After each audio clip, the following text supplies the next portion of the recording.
Hello students, welcome to my channel Motion Explain GSCB Medicine. In this video, we are going to discuss the question answer of assignment Navneet, standard 9th.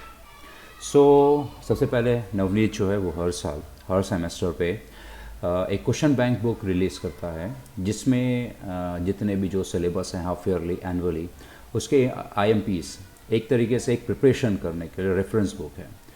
तो उसी books में से SS का जो subject है वो उसके जो क्वेश्चन आंसर्स है वो मैं डिस्कस करने वाला हूँ। SS में ये 4 पार्ट में डिवाइडेड है, A B C D। A जो है वो टोटली आपका ऑब्जेक्टिव है, नाउ B C D ये आपके सब्जेक्टिव हैं। B जो है वो कंटेन करते हैं शॉर्ट क्वेश्चन आंसर्स जिसके which carry nearly about 2 marks each, and C जो है वो आंसर इन ब्रीफ है which carry 3 marks each, and D जो है they are answer in detail which carries I think 4 marks each. So in this video we are going to discuss section D of subject social science standard 9th and board is Gujarat board. Alright, let's start up the video. Now the first question, beside being an imperialist, Dalhousie was also a reformist. Give reason. और कह सकते हैं आपका question change हो सकता है, Dalhousie is regarded as a reformist governor general explain. So इस question में हम लोग डलहौजी जो कि एक हमारे गवर्नर जनरल थे इंडिया के, जब इंडिया के ऊपर ब्रिटिश का रूल था उस वक्त जो है जो डलहौजी जो थे वो इम्पेरियलिस्ट के साथ में एक तरीके से रिफॉर्मिस्ट मतलब बहुत ही ज़्यादा समाज में सोशल बदलाव लाने वाले, वो बहुत ज़्यादा यकीन करते थे कि सामाजिक तौर पे भी सोसाइटी डेवलप्ड हो. तो उन्होंने किस तरीके से इंडिया के समाज को डेवलप किया, चलिए हम यहाँ पे जानते हैं. So the answer is the following reform were introduced by governor general Dalhousie. यहाँ पे कुछ एक रिफॉर्म है जो गवर्नर जनरल डलहौसी ने इंट्रोड्यूस किए थे यानी प्रेजेंट किए थे. सो the number 1 is during his rain the first railway line in India between Mumbai and Thane was laid down in 1853. सबसे पहले तो इन्होंने रेलवे लाइन सेटअप करी. हमारे इंडिया में सबसे पहले जो रेलवे लाइन है वो जनरल डलहौसी ने ही सेटअप करी थी, और ये जो रूट था नियरली अबाउट आपका मुंबई से थाने के बीच में था. सेकेंड जो इन्होंने इंट्रोड्यूस किया था वो था वायरलेस सिस्टम. वायरलेस सिस्टम एक तरीके से देखा जाए तो आज के टाइम में हम उसको फैक्स के नाम से हम जानते हैं. जैसे हमारा ईमेल होता है या इंटरनेट के ज़रिए जाता है, वैसे ही उस वक्त wireless fax something in return अगर उनको इमीडिएट भेजना हो तो वो वायरलेस टेलीग्राफ सिस्टम के द्वारा भेजते थे, और इन्होंने सबसे पहले इंडिया में सेटअप किया. नेक्स्ट है हमारा थर्ड, पब्लिक वर्क डिपार्टमेंट. अब ये पब्लिक वर्क डिपार्टमेंट देखा जाए तो ये आपका PWD शॉर्ट फॉर्म में कह सकते हैं, यानी आप कह सकते हैं जो जिस तरह हमारे सिटी चलाने के लिए म्यूनिसिपालिटी है और along with this sector something इस डिपार्टमेंट है एडमिनिस्ट्रेशन वर्क के लिए, ताकि सोसाइटी सिटीज़ को अच्छे से रन किया जा सके. तो इसीलिए उन्होंने PWD को सेटअप किया. नेक्स्ट है इंग्लिश एजुकेशन को उन्होंने इंट्रोड्यूस किया. One of the most important and historical जो उन्होंने रिफॉर्म लाए थे इंग्लिश एजुकेशन. एक्चुअली ये इंग्लिश एजुकेशन लाने की उनकी मेन वजह ये थी कि वो समाज को इंग्लिश सिखाना नहीं चाहते थे. एक्चुअली उनका जो PW थे यानी जो उनका जो वर्क डिपार्टमेंट था उसमें वो लोगों ने उनका जो क्लरिकल काम यानी लिखा पढ़ी का काम उनके लिए सब ज़्यादातर जो ब्रिटेन से लोग आते थे वही करते थे, क्योंकि उनको ही इंग्लिश आती थी और इंडिया में किसी को इंग्लिश आती नहीं थी, क्योंकि इंडिया की जो नेशनल लैंग्वेज जो उस वक्त हिंदी थी. तो उन्होंने फिर इंडिया के लोगों को इंग्लिश एजुकेट करना शुरू किया, जिसके लिए उन्होंने स्कूल्स बनाए, कॉलेजेस बनाए, यूनिवर्सिटीज़ सेटअप करी, ताकि वो उनको एक इंग्लिश एजुकेटेड क्लर्क प्रोवाइड कर सकें. और उनका काम सिर्फ लिमिटेड होता था. तो इससे जो ब्रिटेन गवर्नमेंट थी उनके काफ़ी पैसे सेव होते, क्योंकि अगर वो इंडियन को हायर करते तो उनको कम सैलरी, एकोमोडेशन नहीं देना पड़ता, और प्लस जो travelling expense and all this things बहुत खर्चा होता था. तो ये सब रीज़न की वजह से अपना जो एक्सपेंडिचर वो सेव करना चाहते थे, जिसकी वजह से उन्होंने इंग्लिश एजुकेशन को इंट्रोड्यूस किया. नेक्स्ट है हमारा fifth, laws were pass to ban child marriage and permission given to widow remarriage. हमारे देश में अगर देखा जाए तो पहले की प्रथा थी कि यानी बाल विवाह बहुत होता था. 12-13 साल के लड़का और लड़की हुए तो उनकी शादी करा दी जाती थी, तो उन्होंने एक तो ये बैन किया. सेकेंड थिंग, विडो रीमैरिज यानी किसी भी किसी वाइफ का अगर हस्बैंड की डेथ हो जाती थी तो उसको सती करते थे, यानी जो हस्बैंड के जब डेड बॉडी को जब जलाया जाता था उसके साथ में उनको जला दिया जाता था, जिसको हम लोग सती सिस्टम के नाम से भी हम जानते हैं। सेकेंड थिंग, अगर कोई विधवा हो जाती थी उसकी दोबारा शादी नहीं की जाती थी। तो यहाँ पे उन्होंने एक लॉ पास किया जिसके तहत उन्होंने ये परमिशन उन्होंने ये ग्रांट करी कि कोई भी अगर विडो, अगर औरत विधवा हो जाती है तो वो अगर दूसरी शादी करना चाहे तो कर सकती है। So in this way, we can conclude that Dalhousie was a reformist governor general. So ये सब जो लॉज अभी जो हम लोग ने पढ़े, डेवलपमेंट पढ़े, इससे हमें ये पता चलता है कि डलहौजी जो थे वो इम्पेरियलिस्ट तो थे उसके साथ में, लेकिन एक बहुत बड़े रिफॉर्मिस्ट थे जिन्होंने इंडिया के अंदर जो मेजर ये सब रूल्स ला के इंडिया की एक समझ को चेंज करने की कोशिश करी थी। Now moving on to the next question, that when and between whom did the battle of Buxar take place? What was its outcome? तो सबसे पहले तो हम यहाँ पे जानेंगे कि दैट कब बैटल ऑफ बक्सर कब और किनके बीच में लड़ाई हुई और इसका रिजल्ट क्या निकला। So the answer is the battle of Buxar was fought between the East India company's army and the united armies of Mir Qasim, the deposed nawab of Bengal, Sirajuddaulah, the Nawab of Awadh, and the Mughal Emperor Shah Alam on 22nd of October 1764. ये जो लड़ाई है battle of Buxar, ये east India company और the United army यानी मीर कासम जो जिनको नवाब पहले नवाब थे बंगाल के, उनको वहाँ पर से निकाल दिया था। नेक्स्ट सिराजुद्दौला जो अवध के नवाब थे और शाह आलम जो मुग़ल एम्परर के वंशज थे। और ये लड़ाई जो है वो 22 ऑफ अक्टूबर 1764 बक्सर में हुई थी, जिसकी वजह से इसको बैटल ऑफ बक्सर कहा जाता है। अब इसमें मेन टर्निंग पॉइंट था कि that companies army defeated the United army. जो ब्रिटिश ईस्ट इंडिया कंपनी थी उन्होंने यूनाइटेड आर्मी को हरा दिया और इसका उन्होंने बहुत बड़ा बेनिफिट हुआ कि that as a result the company got the diwani right. अब इसका रिजल्ट आउटकम क्या था? कंपनी को दीवानी राइट, यानी उन तीनों राज्यों से जैसे बिहार, बंगाल और उड़ीसा से वो लोग रेवेन्यू के ऊपर जो टैक्स कलेक्ट कर सकते थे। तो ये उन्होंने सोचा नहीं था, पर लेकिन उनको जब उन्होंने हराया तो उनको ये अनएक्सपेक्टेड मिल गया। और अगर उस वक्त की बात अगर देखी जाए तो बंगाल, बिहार है, उड़ीसा, ये इंडिया के one of the most wealthiest और रिचेस्ट प्रोविंस हुआ करते थे। Now next question, Dalhousie implemented the policy of annexation.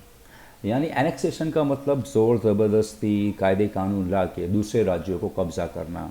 अब कायदे कानून ला के आइदर लड़ाई लड़के, इसमें 4-5 टर्म हैं। सो अब ये किस तरह से इम्प्लीमेंट किया? सबसे पहले number 1, Dalhousie was a fear imperialist ruler. अब डलहौसी जो थे वो बहुत ही ज़्यादा खतरनाक इम्पेरियलिस्ट रूलर थे। इम्पेरियलिस्ट का मतलब अगर समझा जाए तो कोई भी देश जब दूसरे देश के ऊपर कब्ज़ा करके जीत जाता है तो वहाँ पे अपने वो कायदे कानून को इम्प्लीमेंट करता है, अपने आप को पॉलिटिकली और इकोनॉमिकली मजबूत करने के लिए, स्ट्रॉन्ग करने के लिए उस देश को वो बर्बाद करता है। Number 2, he wanted to expand the rule of the company and make it a supreme power in India. Second मकसद ये था कि वो अपनी कंपनी के शासन को और राज्य को और एक्सपांड बड़ा करना चाहते थे और ईस्ट इंडिया कंपनी यानी ब्रिटिश को इंडिया में सुपर पावर बनाना चाहते थे। Therefore Dalhousie implemented the policy of annexation. यहाँ पे हमें वजह दी है कि क्यों उन्होंने पॉलिसी ऑफ एनेक्सेशन को इम्प्लीमेंट किया। Now the next question, Wellesley implemented the subsidiary alliance system. जिस तरह डलहौसी ने पॉलिसी ऑफ एनेक्सेशन को इम्प्लीमेंट किया था उसी तरीके से वेल्सली, ये जनरल डलहौसी के पहले के गवर्नर थे जिन्होंने सब्सिडरी अलायंस सिस्टम को इम्प्लीमेंट किया। अब ये सब्सिडरी अलायंस सिस्टम्स क्यों किया? The fame of the East India company had declined and the Maratha had become the stronger due to the policy of the neutrality of the Governor General of Sir John Shore।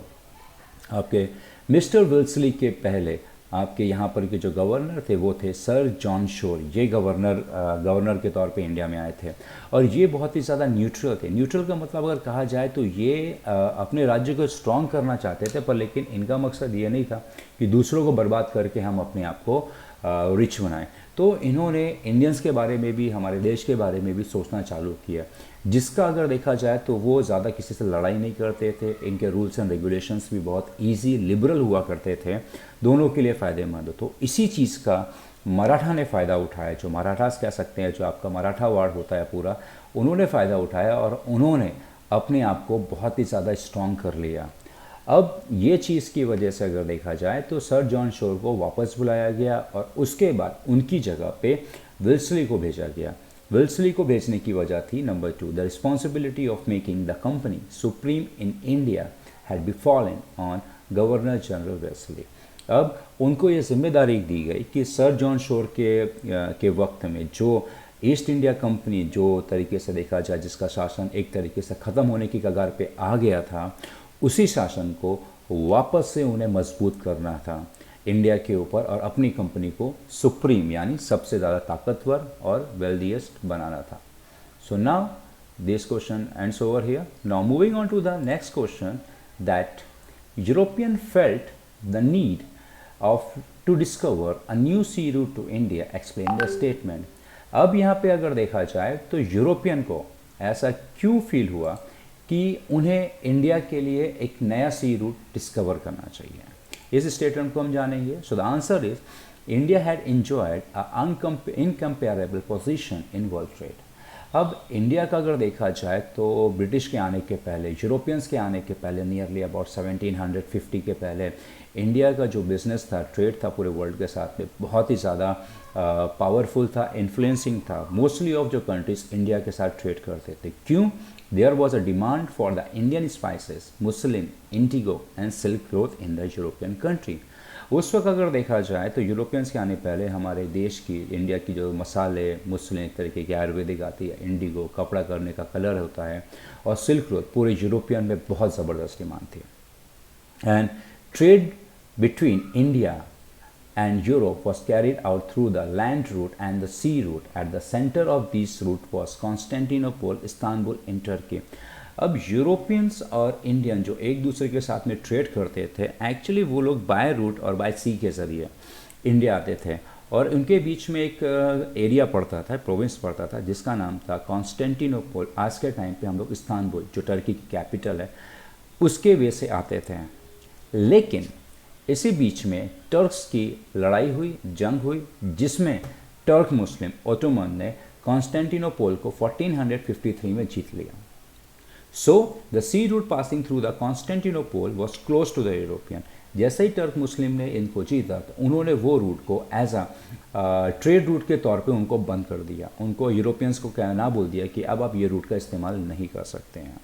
So since they could not do without the spices, the European felt, so India से जो भी मसाले, जो भी मुस्लिम सामान European countries में जाता था तो उनको जो यूरोपियंस थे उसके बिना उनको कोई अवेल करवा ही नहीं पा रहा था। बहुत ही ज़्यादा डिमांड बढ़ने लगी थी, अवेलेबिलिटी नहीं थी प्रोडक्ट की, जिसकी वजह से उन्हें यूरोप से लेके इंडिया तक का एक दूसरा रूट उन्हें ढूंढना पड़ा, क्योंकि उनके पास कॉन्स्टेंटिनोपल के सिवा और कोई दूसरा रूट था ही नहीं। Now, next question, why did the supply of the commodities from the east to the European people stop? अब इससे पहले जो हम लोगों ने क्वेश्चन को पढ़ा, European felt the need to discover a sea route to India, ये उसी तरीके का सेम इस पे आंसर हमें लिखना है, पर लेकिन इसका क्वेश्चन दूसरा है और थोड़ा शॉर्ट में है। द क्वेश्चन का मतलब है कि जो सप्लाई थी यूरोपियंस और इंडिया के बीच में क्यों रुक गए थे। The answer is that The Ottoman Turks had conquered Constantinople in 1453. एक जंग में जो ओटोमन टर्क मुस्लिम थे उन्होंने कॉन्स्टेंटिनोपल को जीत लिया था 1453 में। Thereafter, the sea route to the east through Constantinople was closed. So जिस रास्ते से यूरोपियन इंडिया आते थे उसको पूरी तरीके से बंद कर दिया गया। Therefore, the supply of the commodity from the east to the European people stopped. इसकी वजह से जो कमोडिटीज़, जो सामान की जो सप्लाई लेकर आते थे, लेकर जाते तो पूरी तरीके से बंद हो गई। ये थी वजह कि क्यों जो यूरोपियन कंट्रीज़ में इंडिया के जो प्रोडक्ट थे वो सेल होना बंद हो गए थे।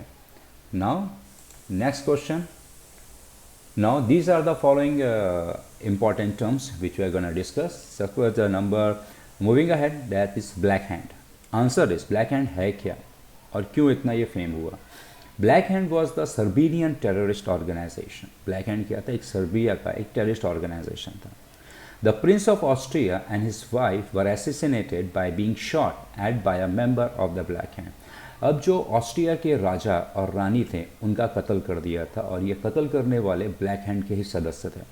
Austria blame Serbia for the involvement in the act and gave an ultimatum to hand over the culprit to Austria within 48 hours. अब ऑस्ट्रिया ने सर्बिया पे ब्लेम लगाया कि आप जिस ब्लैक हैंड को आप पनाह दे रहे हो उन्हीं के मेंबर ने हमारे राजा और रानी को मारा है, तो हम आपको 48 आवर्स का अल्टीमेटम यानी डेडलाइन देते हैं, आप हमें 48 घंटे के अंदर जो मुजरिम है, गुनहगार है, उसे आप हमें सौंप दें, वरना हम आपके ऊपर हमला बोल देंगे। सो इस वजह से ब्लैक हैंड जो है वो काफ़ी ज़्यादा उस वक्त नाम उसका बढ़ा। Now next concept is treaty. Treaty क्या है? A treaty is an understanding arrived by 2 or more nation. A treaty क्या? एक समझौता है दो से ज़्यादा देशों के बीच में। Such a treaty is made to achieve common goal. अब ये जो ट्रीटी बनाई जाती है, जो दो से ज़्यादा देश, 2, 3, 4, 5 कितने भी देश हो सकते हैं, इनके कॉमन गोल्स होते हैं, जैसे अपने देश को इकोनॉमिकली डेवलप करना, बिजनेस को बढ़ाना और सोसाइटी के अंदर पीस लेकर आना, एजुकेशन को करना, प्रॉस्परस करना। तो ये सारी चीज़ों पे ज़्यादातर ट्रीटी साइन होती है। Such as the Anglo Japanese treaty in 1902, जैसे एक एंग्लो जैपनीज ट्रीटी 1902 में साइन की गई थी। अब the treaty is also made by the victor with the vanquished after the war and to make peace. अब ये जो ट्रीटी हैं ये एक्चुअली विजेता देश, अगर कोई भी 2 देश हो या उससे ज़्यादा देशों में लड़ाई होती है और जो भी देश जीतता है वो एक ट्रीटी साइन करवाते हैं कि ताकि जंग के बाद शांति बरकरार रहे। Such as the treaty of Versailles between Germany and the allied power, जैसे ट्रीटी ऑफ वर्सलिस जो जर्मनी और अलाइड पावर के बीच में हुई थी। The vanquished nation is force to accept the terms and condition impose by the victors. अब इसमें जो देश हार गए थे उनके ऊपर ज़बरदस्ती कायदे कानून, टर्म्स एंड कंडीशंस इम्पोज लादे गए थे, जो देश इस जंग को जीत गए थे। और ये जो जंग थी ये हमारी वर्ल्ड वॉर 1 थी। Alright, now moving on to the next is that imperialism. Imperialism क्या है? Imperialism is a process where and the ambitious ruler, यहाँ पे अब ये ध्यान रखिएगा, ये बहुत जगह आपका ये इम्पेरियलिज्म आता है। सबसे पहले ये प्रोसेस है जिसमें देखा जाए एक एम्बिशन और जो रूलर और देश कोशिश कर try to expand the kingdom by annexing the adjoining state. अब जो ऐसे देश, ताकतवर देश होते हैं, वो क्या करते हैं, वो अपने साम्राज्य को फैलाते हैं दूसरे देशों पे हमला करके, उनको हरा के। However modern imperialism implies the conquest of the weak state. अगर आज के टाइम की, अगर हम मॉडर्न टाइम पे अगर हम देखा जाए तो जो ताकतवर देश होते हैं वो कमज़ोर राज्यों पे हमला करते हैं और उन्हें अपने कब्ज़े में ले लेते हैं। जैसे एशिया और अफ्रीका में Britain, Dutch, Spain, Portugal, Belgium, Germany, ये सब उन्होंने जो एशिया और यूरोपियन देशों पे जो कब्ज़ा किया था, फिर उसके बाद वहाँ पे अपने रूल्स एंड रेगुलेशंस लाए थे, कायदे कानून लाए थे, और बिज़नेस को इस तरह से उन्होंने किया था ताकि उनका देश जो है वो फाइनेंशियली मजबूत होता चला जाए, और बहुत ज़्यादा ये लोग रिच हो गए थे। दे यूज्ड पॉलिटिकल डोमिनेंस, अगर देखा जाए राजनीतिक तौर पे वहाँ पे अपना कब्ज़ा, और वहाँ पर के जो नेचुरल रिसोर्सेज है उनको इस तरीके से एक्सप्लॉइट करना कि उनका देश जो है वो फाइनेंशियली बहुत मजबूत हो जाए। So the natural resources of the colonies and impose the culture on the indigenous people. उन्होंने अपनी कॉलोनीज़ वहाँ पे सेटअप करी, अपने वहाँ पे सोसाइटीज़ बनाई और अपने कल्चर को वहाँ पे इम्पोज किया।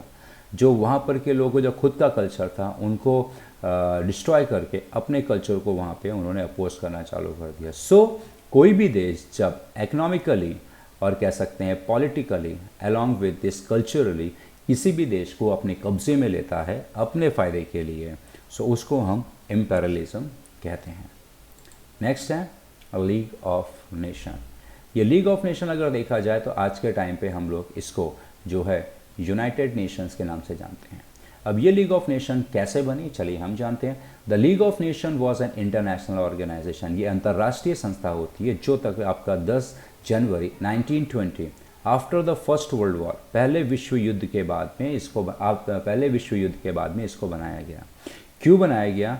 क्योंकि जब पहला विश्व युद्ध जब ख़त्म हुआ तो बहुत ही ज़्यादा तबाही, the enormous destruction caused by the first world war made the statement around the world to realize the need to have an organisation to maintain the world peace. जब पहला विश्व युद्ध जब ख़त्म हुआ उसके बाद दुनिया की जितने भी बड़े बड़े ताकतवर देश के लीडर्स जैसे अमेरिका, इंग्लैंड, फ्रांस, जापान, ये सब ने देखा कि पूरे वर्ल्ड में ज़बरदस्त बर्बादी हुई है, लाखों लोगों की, करोड़ों लोगों की जान गई है। तो उनको ये रियलाइज़ हुआ कि अब हमें एक ऐसी संस्था बनानी चाहिए जो पूरी दुनिया के अंदर शांति बरकरार रखे। That the need to have an organisation to maintain world peace, provide collective security and promote international cooperation. वो पूरे जितने भी जो देश हमारे यूनाइटेड ऑफ नेशन के मेंबर्स हैं उनको सिक्योरिटी दे, खासकर जो छोटे छोटे देश हैं, और उनको एक इंटरनेशनल कोऑपरेशन, ताकि सभी देश एक दूसरे के साथ में मिलकर इकोनॉमिकली बिजनेस कर सके और अपने आप को फाइनेंशियली, कल्चरली, पॉलिटिकली और इकोनॉमिकली मजबूत कर सके। सो that is why the league of nation established. Next है बोल्शेविक रेवोल्यूशन। अब बोल्शेविक रेवोल्यूशन देखा जाए तो इसमें बोल्शेविक रेवोल्यूशन की सिर्फ मेन पॉइंट दिए हुए हैं, हाईलाइट दी हुई है। ये बोल्शेविक रेवोल्यूशन आपका रशियन रेवोल्यूशन से के बाद आपका बोल्शेविक रेवोल्यूशन हुआ। चलिए जानते हैं बोल्शेविक रेवोल्यूशन में है क्या। The Bolshevik revolution led by the Lenin overthrew the provisional government. अब लेनिन ने यहाँ पे क्या था, यहाँ पे उन्होंने क्या किया था, जो लेबर्स की जो गवर्नमेंट थी उनको यहाँ पे उन्होंने इकट्ठा किया। और इससे पहले जो आपका मेंशेविक, ठीक है, मेंशेविक जो गवर्नमेंट थी ये आपके मिडिल क्लास लोगों की थी। इनको इन्होंने ये हमारी प्रोविजनल गवर्नमेंट, जो ये प्रोविजनल गवर्नमेंट जो यूज़ किया गया वो एक्चुअली ये मेंशेविक की थी प्रोविजनल गवर्नमेंट। तो इनको इन्होंने क्या किया, इन्होंने इनको गिरा, ये सरकार प्रोविजनल गवर्नमेंट मेंशेविक सरकार को गिरा दिया और खुद की एक सरकार बनाई जिसका नाम इन्होंने बोल्शेविक रेवोल्यूशन रखा and capture the power in November 1917। और इस सरकार को, मेंशेविक सरकार को हटा के अपनी सरकार यहाँ पे बनाया। So this event is describe as the Bolshevik revolution. इसलिए इस इवेंट को, जिसमें लेनिन ने जो प्रोविजनल गवर्नमेंट थी उसको हटाया और अपनी सरकार को वहाँ पे इस्टेब्लिश किया, तो ये जो पूरा इवेंट्स था इसको हम लोग बोल्शेविक रेवोल्यूशन के नाम से हम लोग जानते हैं। Moving on to the next, the treaty of Versailles, point 9, one of the most important कह सकते हैं। ये ट्रीटी बहुत ही ज़्यादा इम्पॉर्टेंट है इन वर्ल्ड की हिस्ट्री में, खासकर वर्ल्ड वॉर के टाइम पे। क्यों, चले जानते हैं। Eight the end of the first world war the unconditional, ये आपका थोड़ा सा आपका यहाँ पे टाइपिंग एरर है, जैसे आप ये देख रहे हैं, so it's an unconditional surrender of Germany in front of the allied nation, so brought an end to the war. अब जब जैसा ही विश्व युद्ध खत्म होने की वजह क्या थी, जर्मनी ने सरेंडर कर दिया था अलाइड नेशन के सामने। सो इस तरह से पहला विश्व युद्ध खत्म हुआ।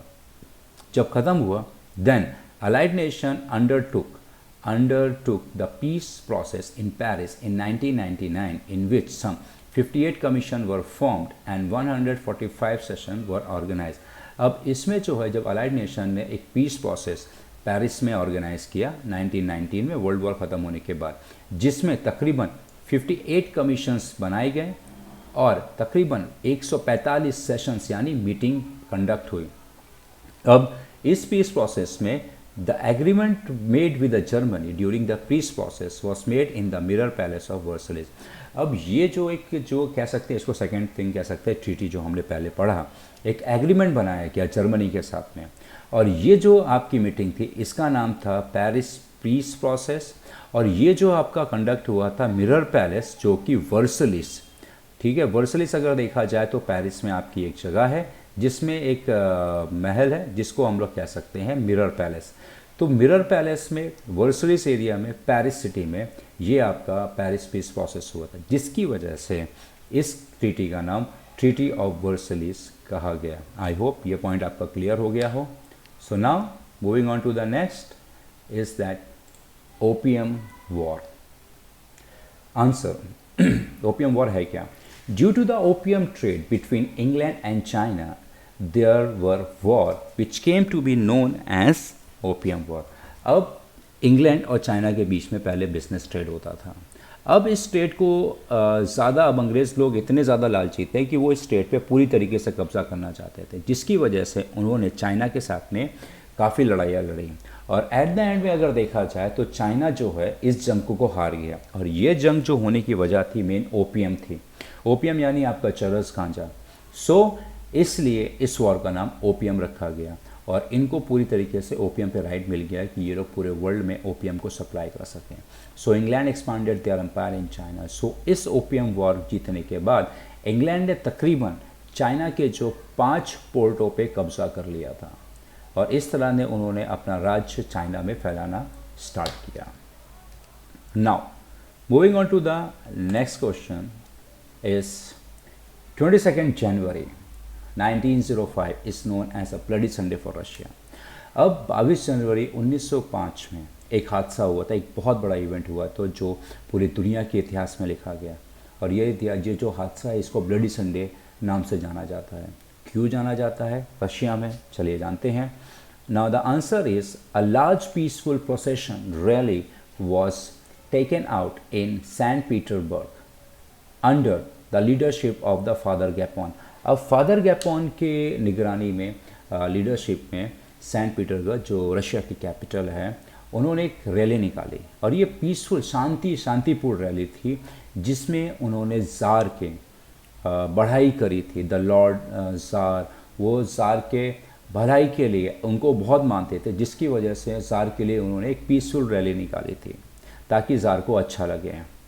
देन जैसे ही ये फादर गैपोन की जो जितनी भी जो रैलीज हैं, जैसे ही ज़ार के महल के पास पहुँचे, लेकिन ज़ार को यहाँ पे थोड़ी कन्फ्यूज़न हो गई, गलतफहमी हो गई, तो उन्होंने लगा कि शायद ये जो हैं ये मेरा विरोध कर रहे हैं, तो उन्होंने अपनी आर्मी को सीधा फायर करने का ऑर्डर दे दिया। Number 2, the tsar army open fire on the unarmed people.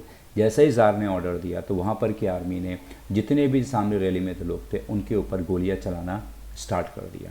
Number 3, thousand of people died and the snow near the palace of the tsar turn red. अब इसमें तकरीबन हज़ारों लोग मारे गए और जो सेंट पीटर्सबर्ग जहाँ पे लोग ने रैली लेकर आए थे वहाँ पर जितनी भी बर्फ़ और ज़मीन सब पूरी लहूलुहान, खून चारों तरफ खून, यहाँ तक कि बर्फ़ का एक कतरा भी सफ़ेद नहीं था। Therefore 22nd January 1905 is known as a bloody Sunday for Russia. इस हादसे के बाद से 22nd January 1905 को 22nd of January bloody Sunday के तौर पे मनाया जाता है रशिया में। Now next, the league of nation was established after the first world war. League of nation जो फर्स्ट वर्ल्ड वॉर के बाद इस्टेब्लिश की गई थी, क्यों की गई थी? सो the answer is the enormous destruction caused by the First World War made the statement around the world realize the necessity for world peace and international organization to work for peace। जब पहले विश्व युद्ध के बाद जिस तरह से जान की तबाही हुई थी, करोड़ों लोग, 1.5 करोड़ के आसपास लोग मारे गए थे, प्रॉपर्टी का नुकसान हुआ, तो जितने भी जो वर्ल्ड के बड़े बड़े पॉलिटिकल्स पावरफुल लीडर थे उनको एक एहसास हुआ कि हमें एक ऐसी ताकत मिलजुल के बनानी चाहिए जो पूरे दुनिया के अंदर शांति ला सके। Then point number 2, American President Woodrow Wilson in his 14-point program pleaded at the Paris conference the need to establish an international organization।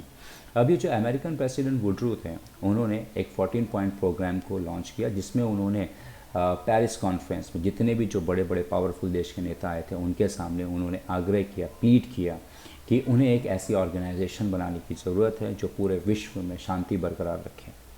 As a result, the League of Nations was established after the First World War on 10th of January 1920। ये सब चीज़ को ध्यान रखते हुए first world war के बाद 1920 10th of January को league of nation को सेटअप किया गया, बनाया गया। Now the next question, the self confidence of women in Europe had enhanced after the first world war. अब प्रथम विश्व युद्ध, जो आपका पहला विश्व युद्ध के बाद जो यूरोप में जो औरतों का जो आत्मसम्मान कह सकते हैं, सेल्फ कॉन्फिडेंस, वो और भी ज़्यादा मजबूत हो गया था। क्यों? The answer is during the first world war majority of the man in the European nation were on the war front. अब जब पहला विश्व युद्ध चल रहा था तो यूरोप के ज़्यादातर जो मेल आदमी थे वो लोग जंग पे थे। इसकी वजह से अगर देखा जाए, the responsibility of family and various profession was successfully shoulder by women in the absence of man. अब जब सभी आदमी जंग पे हैं, वो भी जंग में यानी वॉर फ्रंट, जंग चल रही थी तभी, तो फैमिली को चलाने के लिए, घर का खर्चा चलाने के लिए, देश की भागदौड़, फैक्ट्री, ऑफिस, ये सारी चीज़ चलाने के लिए ज़्यादा आदमी थे नहीं, मैन पावर की बहुत कमी हो रही थी, जिसकी वजह से जो यूरोपियंस औरतें थी वो घर से बाहर निकली, उन्होंने फैक्ट्रियों में काम किया, बिजनेसेस को चलाया और तरीके देश की तरक्की में बहुत ही ज़्यादा उन्होंने कंट्रीब्यूट किया। एक तरीके से जो आदमी थे वो जंग लड़ रहे थे देश को बचाने के लिए, और दूसरी तरफ औरतें जो हैं वो बिज़नेस संभाल रही थी, जॉब्स कर रही थी, फैक्ट्रियों में काम कर रही थी ताकि देश को इकोनॉमिकली मजबूत कर सकें। सो ये जो वजह है जो इन्होंने जिम्मेदारी अपने कंधे पे ली थी, जिसकी वजह से देखा जाए वो बहुत ही ज़्यादा कामयाब हो गए। और आज भी हम देखते हैं कि वो जो वेस्टर्न कंट्रीज़ की जो औरतें हैं वो कितनी ज़्यादा एडवांस, एजुकेटेड और आगे हैं।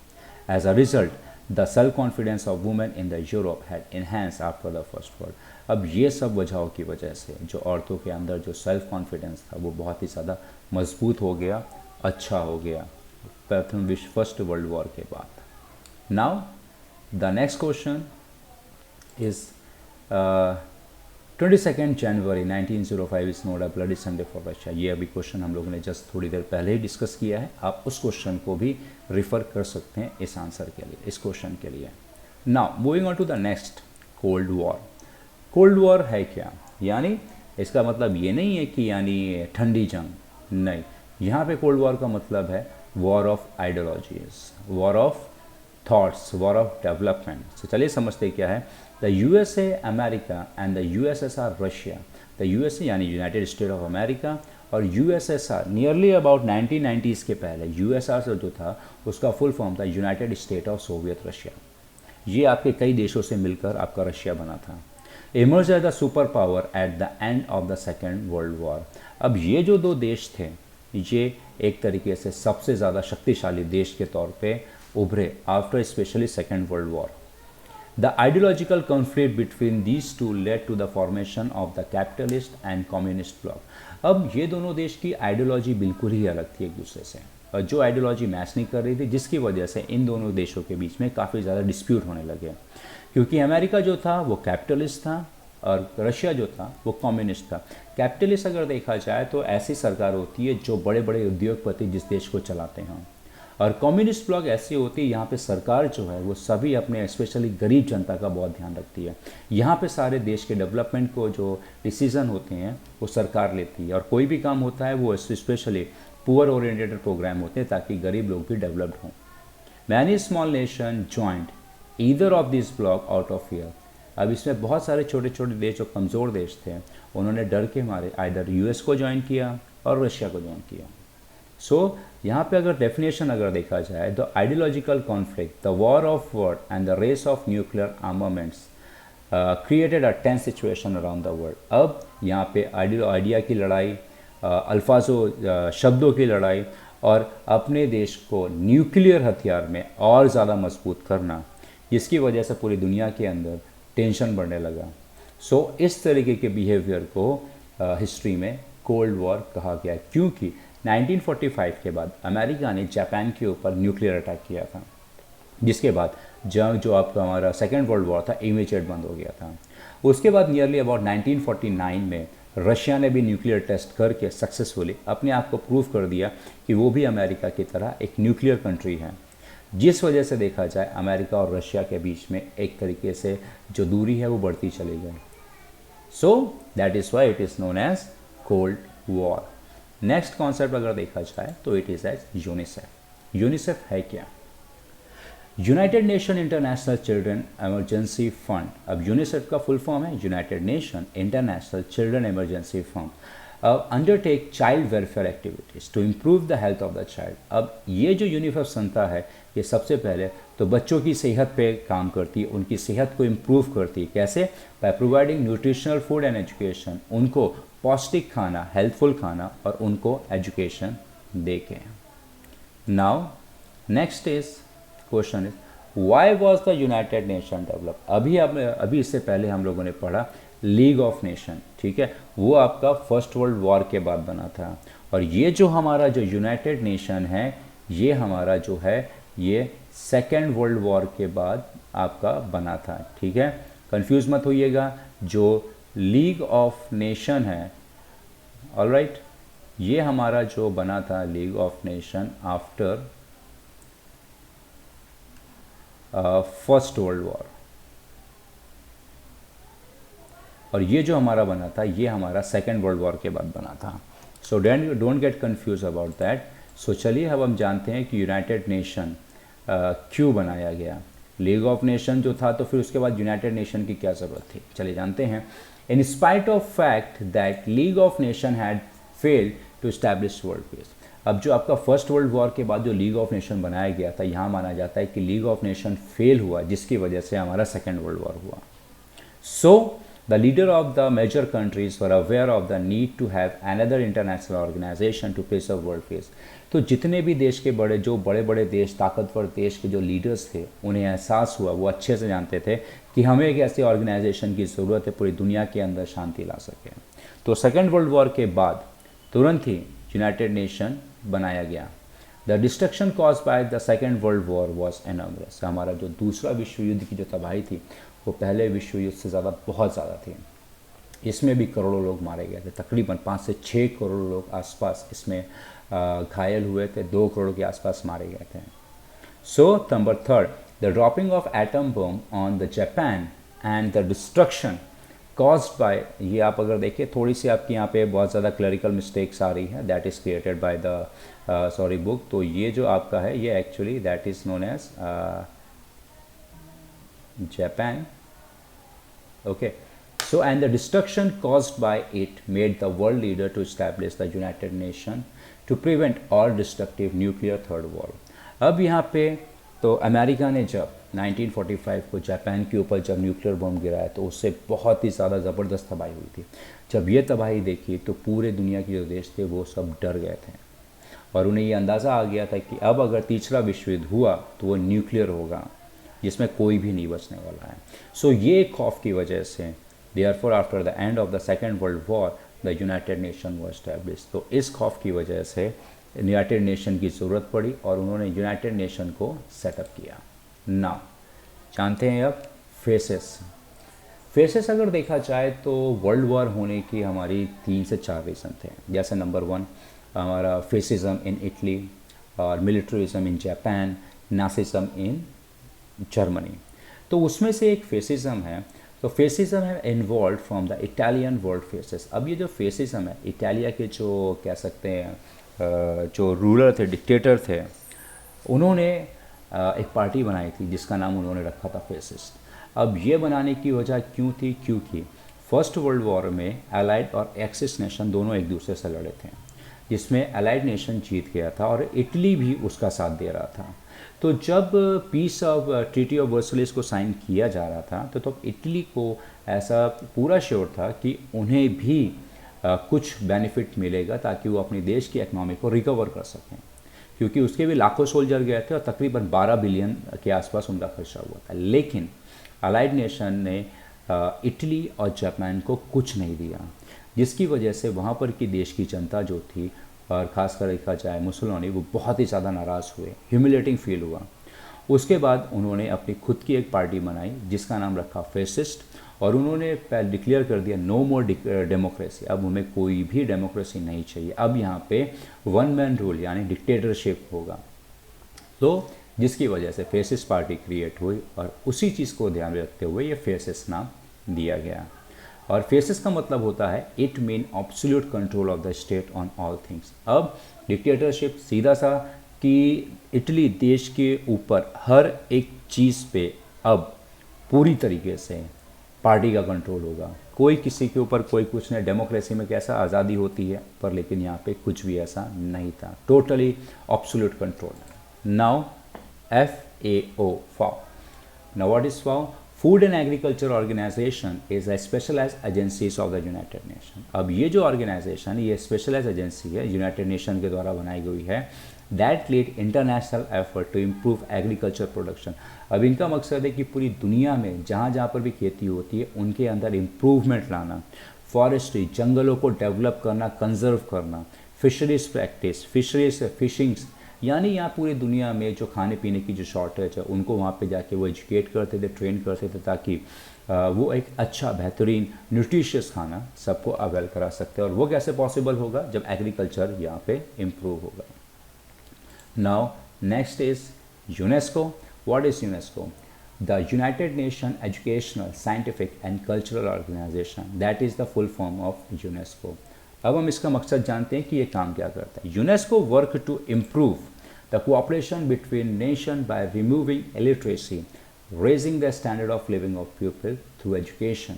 अब ये यूनेस्को का काम क्या है? सबसे पहले देशों के बीच में एक तरीके से मेलजोल बढ़ाना, सभी देशों के अंदर जो कह सकते हैं इलिटरेसी, जो एजुकेशन लेवल है उसको और बेहतर करना, लोगों का जो रहना है स्टैंडर्ड ऑफ लिविंग उसको और बेस्ट करना, न्याय, प्रोवाइडिंग जस्टिस, एजुकेशन, साक्षरता, साइंस एंड कल्चरल रिसोर्सेज को ज़्यादा से ज़्यादा डेवलप करके उस देश को फाइनेंशियली, इकोनॉमिकली, पॉलिटिकली और कल्चरली उसको स्ट्रॉन्ग करना। Now next question is that the seed of the Second World War was sown by the Treaty of Versailles। अब इस क्वेश्चन में हम जानेंगे कि दैट जो ट्रीटी ऑफ वर्सलिस जब जर्मनी हार गया था तो यहाँ पे अलाइड नेशन ने जर्मनी के पास से ट्रीटी एक साइन करवाई थी, जिसको हम लोग ट्रीटी ऑफ वर्सलिस कहते हैं।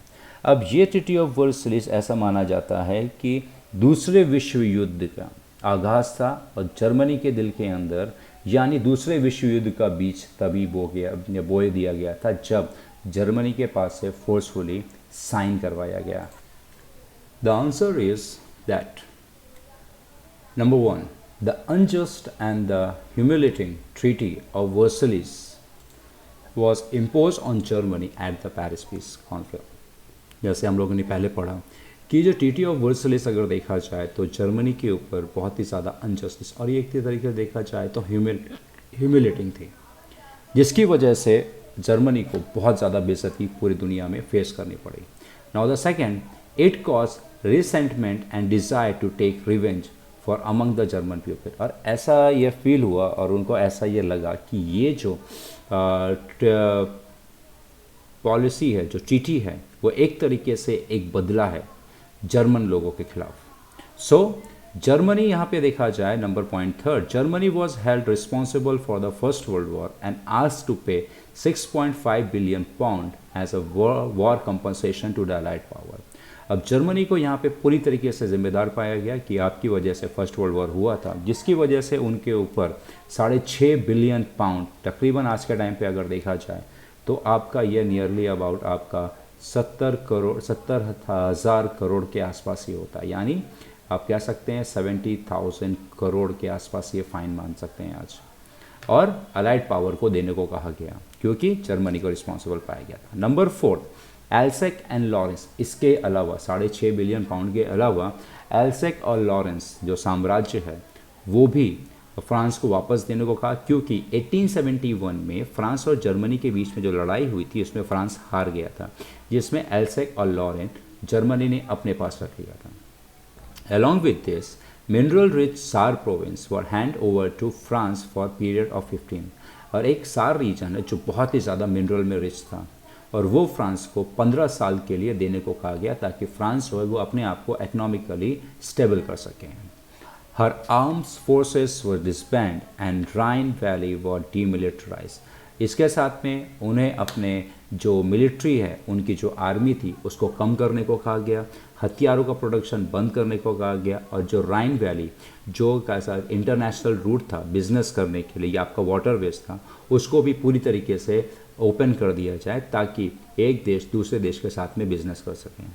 इन this way the seed of the second world war were sown by the treaty of Versailles. तो ये सारी जो बातें थी, ये सारे जो टर्म्स एंड कंडीशंस थी, ये एक तरीके से देखा जाए तो वजह बन गई दूसरे विश्व युद्ध की, जिसने जर्मनी को फोर्स किया, जिसने जर्मनी को गुस्सा दिलाया ताकि वो दूसरे विश्व युद्ध के उसके दिल के अंदर बीज डाल दिया और जिसकी वजह से हमारा दूसरा विश्व युद्ध हुआ। नाउ नेक्स्ट अगर देखा जाए, why was the United nation establish, ये क्वेश्चन हम लोग पहले ही डिस्कस कर चुके हैं। That question is also repetitive. अगर आपको ये क्वेश्चन चाहिए तो वीडियो को थोड़ा सा अब अगर पीछे रिवाइंड करेंगे तो आपको इसका आंसर मिल जाएगा। Now the another one is why did the Indian Muslim start the खिलाफत मूवमेंट। इंडियन मुस्लिम्स जो थे उन्होंने खिलाफत मूवमेंट क्यों शुरू किया। सबसे पहले तो खिलाफत मूवमेंट, खिलाफत है क्या। जो पहले अगर देखा जाए टर्की के राजा थे, the sultan of the Turkey was the Khalifa, Khalifa means the king, so that is the supreme head of the Muslim in the world. जो टर्की के सुल्तान थे उनको खलीफा कहा जाता था और वो मुस्लिम लीडर के देखा जाए सुप्रीम हेड थे। Next, the sultan had enter the first world war and was defeated in the war. अब ये जो टर्की जो सुल्तान खलीफा थे वो फर्स्ट वर्ल्ड वॉर में इन्वॉल्व हुए और वो हार गए। Number third, the peace treaty has imposed very humiliating condition on Turkey which infuriated Muslim in India. अब ये जो शांति समझौता था जर्मनी के ऊपर तो इम्पोज किया गया, साथ में जर्मनी के जो साथ दे रहे थे उनके ऊपर भी इम्पोज किया गया, जिसके वजह से जो इंडिया के जो मुस्लिम थे उनको बहुत ही ज़्यादा उन्होंने गुस्सा दिलाया। So the number fourth, they wanted the condition imposed on the Khalifa to be lightened by the England. अब वो ये चाहते थे जो खलीफा के ऊपर जो सुल्तान थे टर्की के, उनके ऊपर जो रिस्ट्रिक्शन जो कंडीशंस लगाई गई हैं उसको थोड़ा ईज कर दिया जाए, लेकिन इंग्लैंड नहीं माना, जिसकी वजह से इंडियन मुस्लिम ने खिलाफत मूवमेंट स्टार्ट किया। Now the next, why was the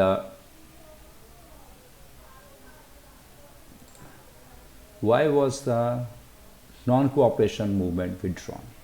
अब ये नॉन कोऑपरेशन को विड्रॉ क्यों किया गया? जैसे आपने टेक्स्ट बुक में पढ़ा होगा कि नॉन कोऑपरेशन मूवमेंट एक ऐसा मूवमेंट था जिसमें मेन मकसद था कि अंग्रेज़ों को, ब्रिटेन को, ईस्ट इंडिया कंपनी को फाइनेंशियली हर्ट किया जाए, बॉयकॉट किया जाए, इंडिजीनियस प्रोडक्ट को यानी हमारे जो देश में हिंदुस्तान में बने हुए प्रोडक्ट हैं उनको इस्तेमाल किया जाए। अब ये जो कोऑपरेशन मूवमेंट क्यों हटाया गया, चलिए आंसर जानते हैं। Number one, Gandhiji's non-cooperative movement was a passive, non-violent resistance to the British rule। अब ये जो गांधी जी का जो ये नॉन कोऑपरेशन एक तरीके से देखा जाए तो एक ये रेगुलर एक आंदोलन था, शांति वाला आंदोलन था। इसमें किसी को कोई नुकसान नहीं पहुंचाना है, बस हमें अंग्रेज़ों के बनाए हुए सामानों को अवॉइड करना है, बॉयकॉट करना है, उनकी सारी चीज़ों को हमें बॉयकॉट करना है। सो इसी में एक हादसा हुआ that on the 5th February 1922 and violent incident took place in Chauri Chaura village of Gorakhpur district in Uttar Pradesh. अब यहाँ पे 5 फरवरी 1922 को एक्चुअली कुछ लोग जो हैं इंडिया के वो शांति से अपना आंदोलन कर रहे थे, रैली कर रहे थे, जिसमें पुलिस वाले आए और उनके ऊपर गोलियां चलाना चालू कर दिया। अब जब पुलिस वालों की गोलियां जब ख़त्म हो गई थी, शॉर्ट हो गई थी, तो उसके बाद जो भी लोग जितने बचे थे रैली कर रहे थे उन्होंने the mob had tossed police station and 21 policeman were burned alive. अब उसके बाद जो ग्रुप ऑफ लोग थे उन्होंने क्या किया, पुलिस स्टेशन पे जाके आग लगा दी और 21 पुलिस वालों को जिंदा जला दिया। अब जब ये हादसा हुआ, the Gandhi ji was deeply distress by this incidents. अब गांधी जी को ये हादसे से बहुत ही ज़्यादा आघात लगा और उनको रियलाइज़ हुआ that the people were not as yet ready for not violent resistance. तो उनको रियलाइज़ हो गया कि लोगों के दिल के अंदर भी अभी भी हिंसा भरी है और वो लोग अभी तैयार नहीं हैं कि वो अहिंसा का रास्ता अपना, नॉन वायलेंट रास्ता अपना के अपने देश, अपनी बात को सरकार के सामने रखें और सरकार को झुकाएं। Therefore the non cooperation movement was withdrawn, suspended by Gandhi ji. इसकी वजह से तो नॉन कोऑपरेशन मूवमेंट था वो सस्पेंड कर दिया गया। Now the next, why did the Prestige of Swaraj party decline. अब इंडिया में अगर देखा जाए तो नियरली अबाउट 1922 और 23 के आसपास हमारे देश की पहली पॉलिटिकल पार्टी स्वराज पार्टी बनाई गई इंडियन नेशनल कांग्रेस के बाद। अब इसकी जो पावर थी क्यों कम हो गई और क्यों ख़त्म हो गई? सो the answer, the Swaraj party weekend after the death of इस फाउंडर सी.आर. दास। अब सी.आर. दास जो थे उन्होंने स्वराज पार्टी को बनाया था, खड़ा किया था, और जब सी.आर. दास की डेथ हुई उसके बाद स्वराज पार्टी कमज़ोर होती चली गई। उसकी दूसरी वजह ये भी है, some member of the Swaraj party offered cooperation to the government. अब यहाँ पे स्वराज पार्टी के कुछ सदस्य लोगों को, मेंबर लोगों को वहाँ पर की जो ब्रिटिश सरकार है उन्होंने ऑफर दिया कि आप हमारे साथ मिलकर काम करिए। Therefore the Prestige of the Swaraj party decline, जिसकी वजह से स्वराज पार्टी जो है उसका जो वर्चस्व, उसका जो फेम था वो पूरी तरीके से ख़त्म हो गया। Now next question, who divided Bengal when and why. Bengal को किसने डिवाइड किया, क्यों और कब? So the answer is the Lord Curzon, the Viceroy of India, divided the vast province of England into East Bengal and West Bengal in 1905 under the pretext of administrative ascendancy। अब यहाँ पे जो Lord Curzon थे, जो viceroy of India थे, उन्होंने बंगाल को दो पार्ट में डिवाइड किया, एक जो था हमारा जो ईस्ट बंगाल, जो इसको हम आज बांग्लादेश के नाम से जानते हैं, दूसरा है हमारा वेस्ट बंगाल 1905 के। और उन्होंने ये रीज़न रखा कि ये एडमिनिस्ट्रेशन के तौर पे अगर देखा जाए बंगाल बहुत बड़ा है, तो इसको हमें डिवाइड करना बहुत ज़्यादा ज़रूरी है। सो however the decision was manifestation of the British policy of divide and rule. Actually अगर देखा जाए तो ये फैसला जो था, ये इनका एक ऐसा फैसला था जिसमें वो हिंदू और मुस्लिम को अलग अलग करके दोनों के बीच में लड़ाई झगड़ा करवा के अपने रूल को वो सेटअप करना चाहते थे। क्योंकि इससे पहले अगर देखा जाए तो इंडिया के अंदर जो हिंदू और मुस्लिम की जो एकता थी, जिसकी वजह से अंग्रेज़ों को बहुत प्रॉब्लम हो रही थी, तो उन्होंने ये तोड़ निकाला कि बंगाल को हम डिवाइड कर देते हैं। So the third, the real intention was to bring about communal divide between Hindus and the Muslim. इनका रियल मकसद क्या था? हिंदू और मुस्लिम के बीच में धार्मिक लड़ाई करवाना, जंगें करवाना, ताकि जिसकी वजह से अगर देखा जाए तो इंडिया की जो यूनिटी है वो कमज़ोर पड़ जाए, and thereby weakened the nationalist movement in Bengal. और जो देशभक्ति का, जो देश आज़ाद कराने का जो आंदोलन चला था, उसको कमज़ोर करना था। Now moving on to the next, Rowlatt Act. Rowlatt Act क्या है? With a view to suppress the mounting discontent among the people of India, the British government enacted the Rowlatt Act in 1919. अब India के अंदर अगर देखा जाए तो उस वक्त लोग बहुत ज़्यादा आंदोलन, बहुत ज़्यादा विद्रोह और अंग्रेज़ों के खिलाफ नारेबाजी करना, रैली निकालना, ये सब बहुत चल रहा था, जिसकी वजह से ब्रिटिश सरकार ने एक एक्ट पास किया जिसका नाम था रॉलेट, और ये 1919 में एक्ट लागू किया। अब रॉलेट एक्ट है क्या? The act provided the unlimited power to the government. अब इस एक्ट क्या रहा? जो सरकार थी उसको ज़बरदस्त power they the to arrest any person under the pretext of threat to peace, security, law and order and detain the person indefinitely without trial. अब इस एक्ट के तहत उनको एक ज़बरदस्त पावर मिली जिसके तहत वो किसी भी पर्सन को किसी भी रीज़न की वजह से उनको जेल में डाल सकते थे। इसमें कोई उनका ऊपर कोई केस नहीं चलेगा, कोई ट्रायल नहीं चलेगा, बिना ट्रायल बिना केस के उनको जेल के अंदर डाल दिया जाएगा, और लंबे समय के लिए, जितने समय के लिए अंग्रेज चाहें। इन्होंने ये रीज़न दिया है कि हम देश के अंदर शांति, सिक्योरिटी और जो लॉ एंड ऑर्डर है उसको मेंटेन करना चाहते हैं। Along with this restriction were impose on the freedom of speech and assembly. इसके साथ में जो फ्रीडम, बोलने की आज़ादी और असेंबल होने की जो आज़ादी, यानी आंदोलन करके पार्टी बनाना, रैली करना, ये सब चीज़ पे भी पाबंदी लगा दी गई। नाउ इन दिस वे यहाँ पे हमारा हिस्ट्री सेक्शन ओवर होता है। Now let's we start with the civic section. Now this question belong to chapter 8। Now the question is, The Constitution of India is the most extensive and the longest constitution in the world. अब हमारे India का जो संविधान है वो सबसे ज़्यादा बड़ा और सबसे ज़्यादा लंबा संविधान पूरी दुनिया में। किस तरीके से, चलिए जानते हैं। Number 1, the Indian constitution has been describe as a elephantine. हमारे इंडिया का जो संविधान है वो हाथी की तरह विशाल माना गया है। क्यों? तकरीबन अगर देखा जाए, the Indian constitution consist of 395 articles, 8 schedules, and at present it consists 461 articles, 22 chapters and 12 schedules. अब जब इंडिया का संविधान बन के तैयार हुआ तब उसमें तकरीबन 395 आर्टिकल्स और अलॉन्ग विद दिस 8 शेड्यूल, अलग अलग तरीके के शेड्यूल थे। आज अगर हमारे देश के संविधान की बात करें तो उसमें तकरीबन 461 आर्टिकल्स हैं जो 22 चैप्टर में और 12 शेड्यूल में इनको डिवाइड बनाया गया है। Now, the detailed provision regarding the union and the state government and the Indian judiciary have been made. इसके साथ में ऐसे भी संविधान प्रोविजंस बनाए गए जिसमें जो हमारी जो केंद्र सरकार है, सेंट्रल गवर्नमेंट, और राज्य सरकार वो किस तरह से काम करेंगी, उनकी जिम्मेदारियां, और अलॉन्ग विद दिस हमारी जो इंडियन जुडिशरी, जो हमारी न्यायालय है, जो सुप्रीम कोर्ट और हमारा हाई कोर्ट, डिस्ट्रिक्ट कोर्ट, वो किस तरह से काम करेंगे, ये सारी चीज़ें इसमें डिटेल के साथ में इसमें लिखी हुई है। So now the next is detailed provision regarding fundamental rights.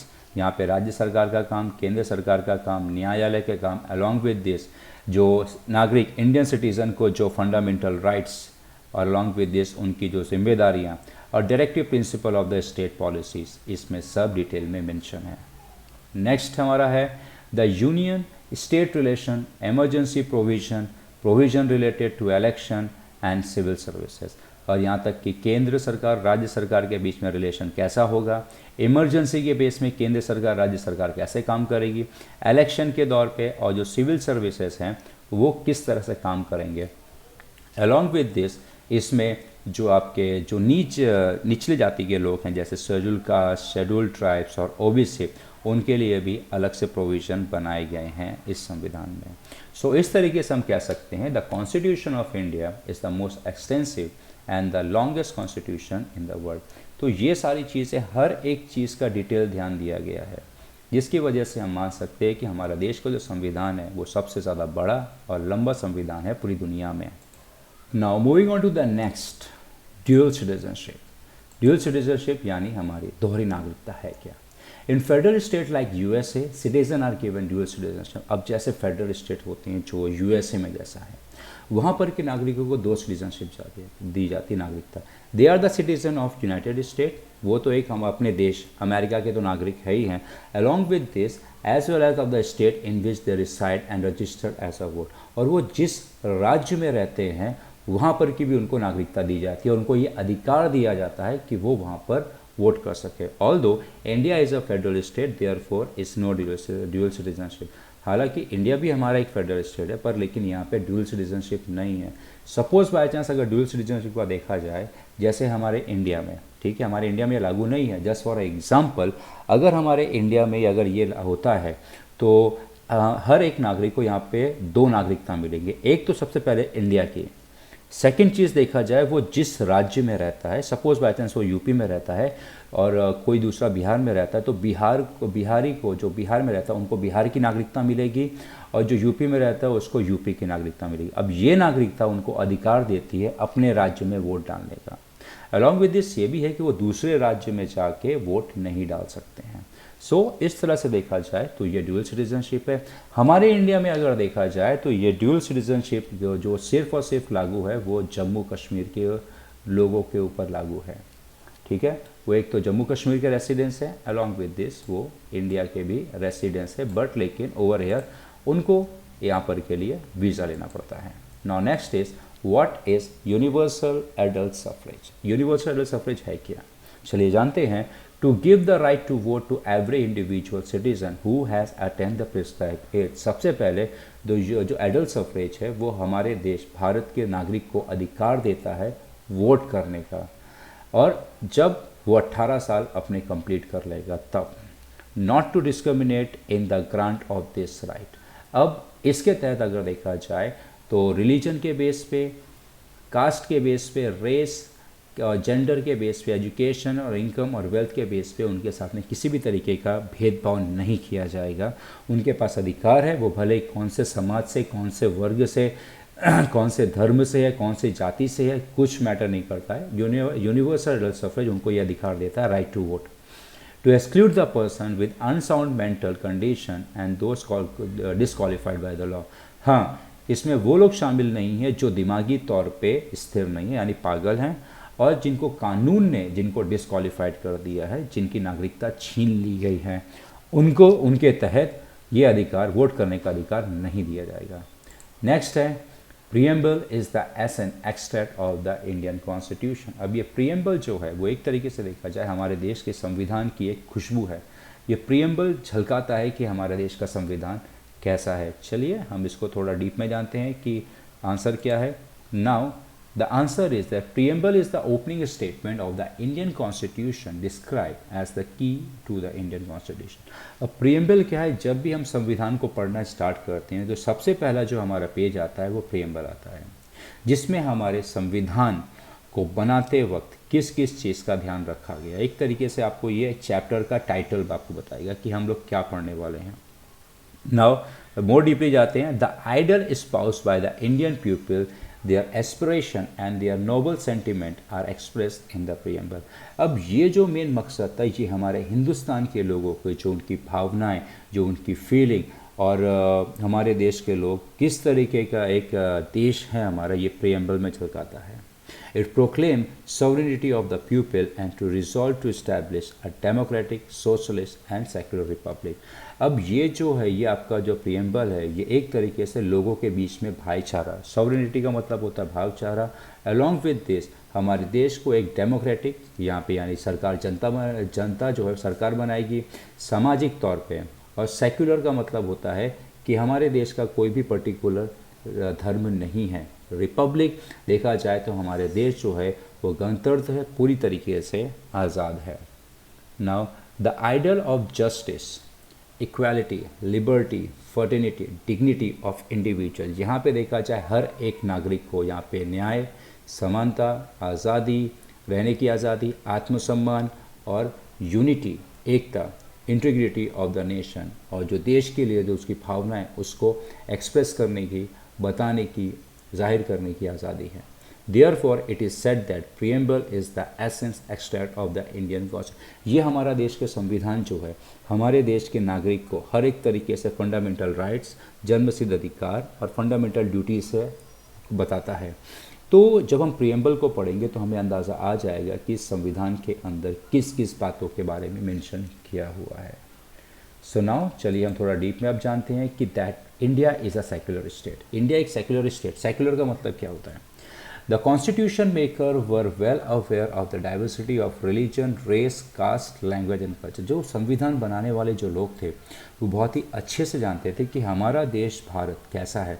हमारे देश के अंदर अलग अलग धर्म के लोग, अलग अलग प्रजाति के लोग, अलग अलग जाति के लोग, अलग अलग भाषाएं बोलने वाले लोग, अलग अलग कल्चर के लोग मिलेंगे। So they wanted to maintain unity in diversity. और वो ये चाहते थे कि जो इतने अलग अलग तरीके के जाति के, धर्म के, लैंग्वेज के लोग रह रहे हैं उनके बीच में एक भाईचारा बना रहे।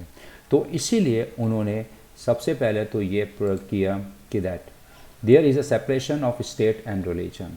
उन्होंने सबसे पहले तो स्टेट को सेपरेट किया, लैंग्वेज के बेस पे उन्होंने सेपरेट किया। There is no official religion of the state, ऐसा कोई भी राज्य का कोई भी ऑफिशियल धर्म नहीं होगा। The citizen have been given freedom to religion, यहाँ पे हर एक नागरिक को कोई भी धर्म फॉलो करने की आज़ादी दी गई है। The state does not interfere in the religious matter, कोई भी राज्य किसी भी धार्मिक मामले में इंटरफेयर नहीं करेगा। The state does not discriminate among the citizen on the basis of religion, कोई भी राज्य किसी भी धर्म के साथ किसी भी तरीके का भेदभाव नहीं करेगा। तो ये सारी चीज़ें जो हैं, ये सारी चीज़ें हमारे देश को एक सेक्युलर स्टेट बनाती हैं।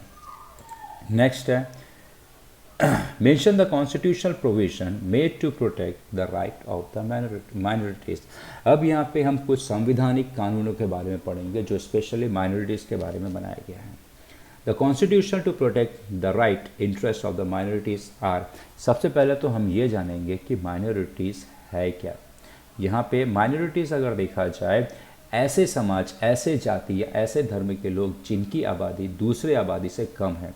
सपोज फॉर एग्जांपल हमारे इंडिया के अंदर 80% हिंदू हैं और रिमेनिंग अगर देखा जाए तो 20% हमारे मुस्लिम्स हैं। तो इसमें आप देख सकते हैं जो 80% है दीज आर द हिंदूज़। तो मुस्लिम जो हैं वो हिंदूज़ के कंपैरिजन में बहुत कम है। तो ये जो मुस्लिम्स जो हैं ये आपके माइनॉरिटी काउंट होंगे। ये आपका है नेशन वाइज। सेम आपका यहाँ पे स्टेट वाइज भी हो सकता है। अगर स्टेट में मुस्लिम्स अगर आपके 70% हैं और आपके कह सकते हैं मुस्लिम, और हिंदूज़ अगर आपके 30% हैं, ठीक है, तो यहाँ पे माइनॉरिटी कौन हो जाएंगे? हिंदू हो जाएंगे। ये टोटल डिपेंड करता है नंबर ऑफ पॉपुलेशन। जिसकी आबादी दूसरे धर्म या जाति वालों से आबादी से कम है, जिनकी कम है, उनको हम लोग माइनॉरिटीज़ कंसीडर करेंगे। So now moving on to the answer is that the constitution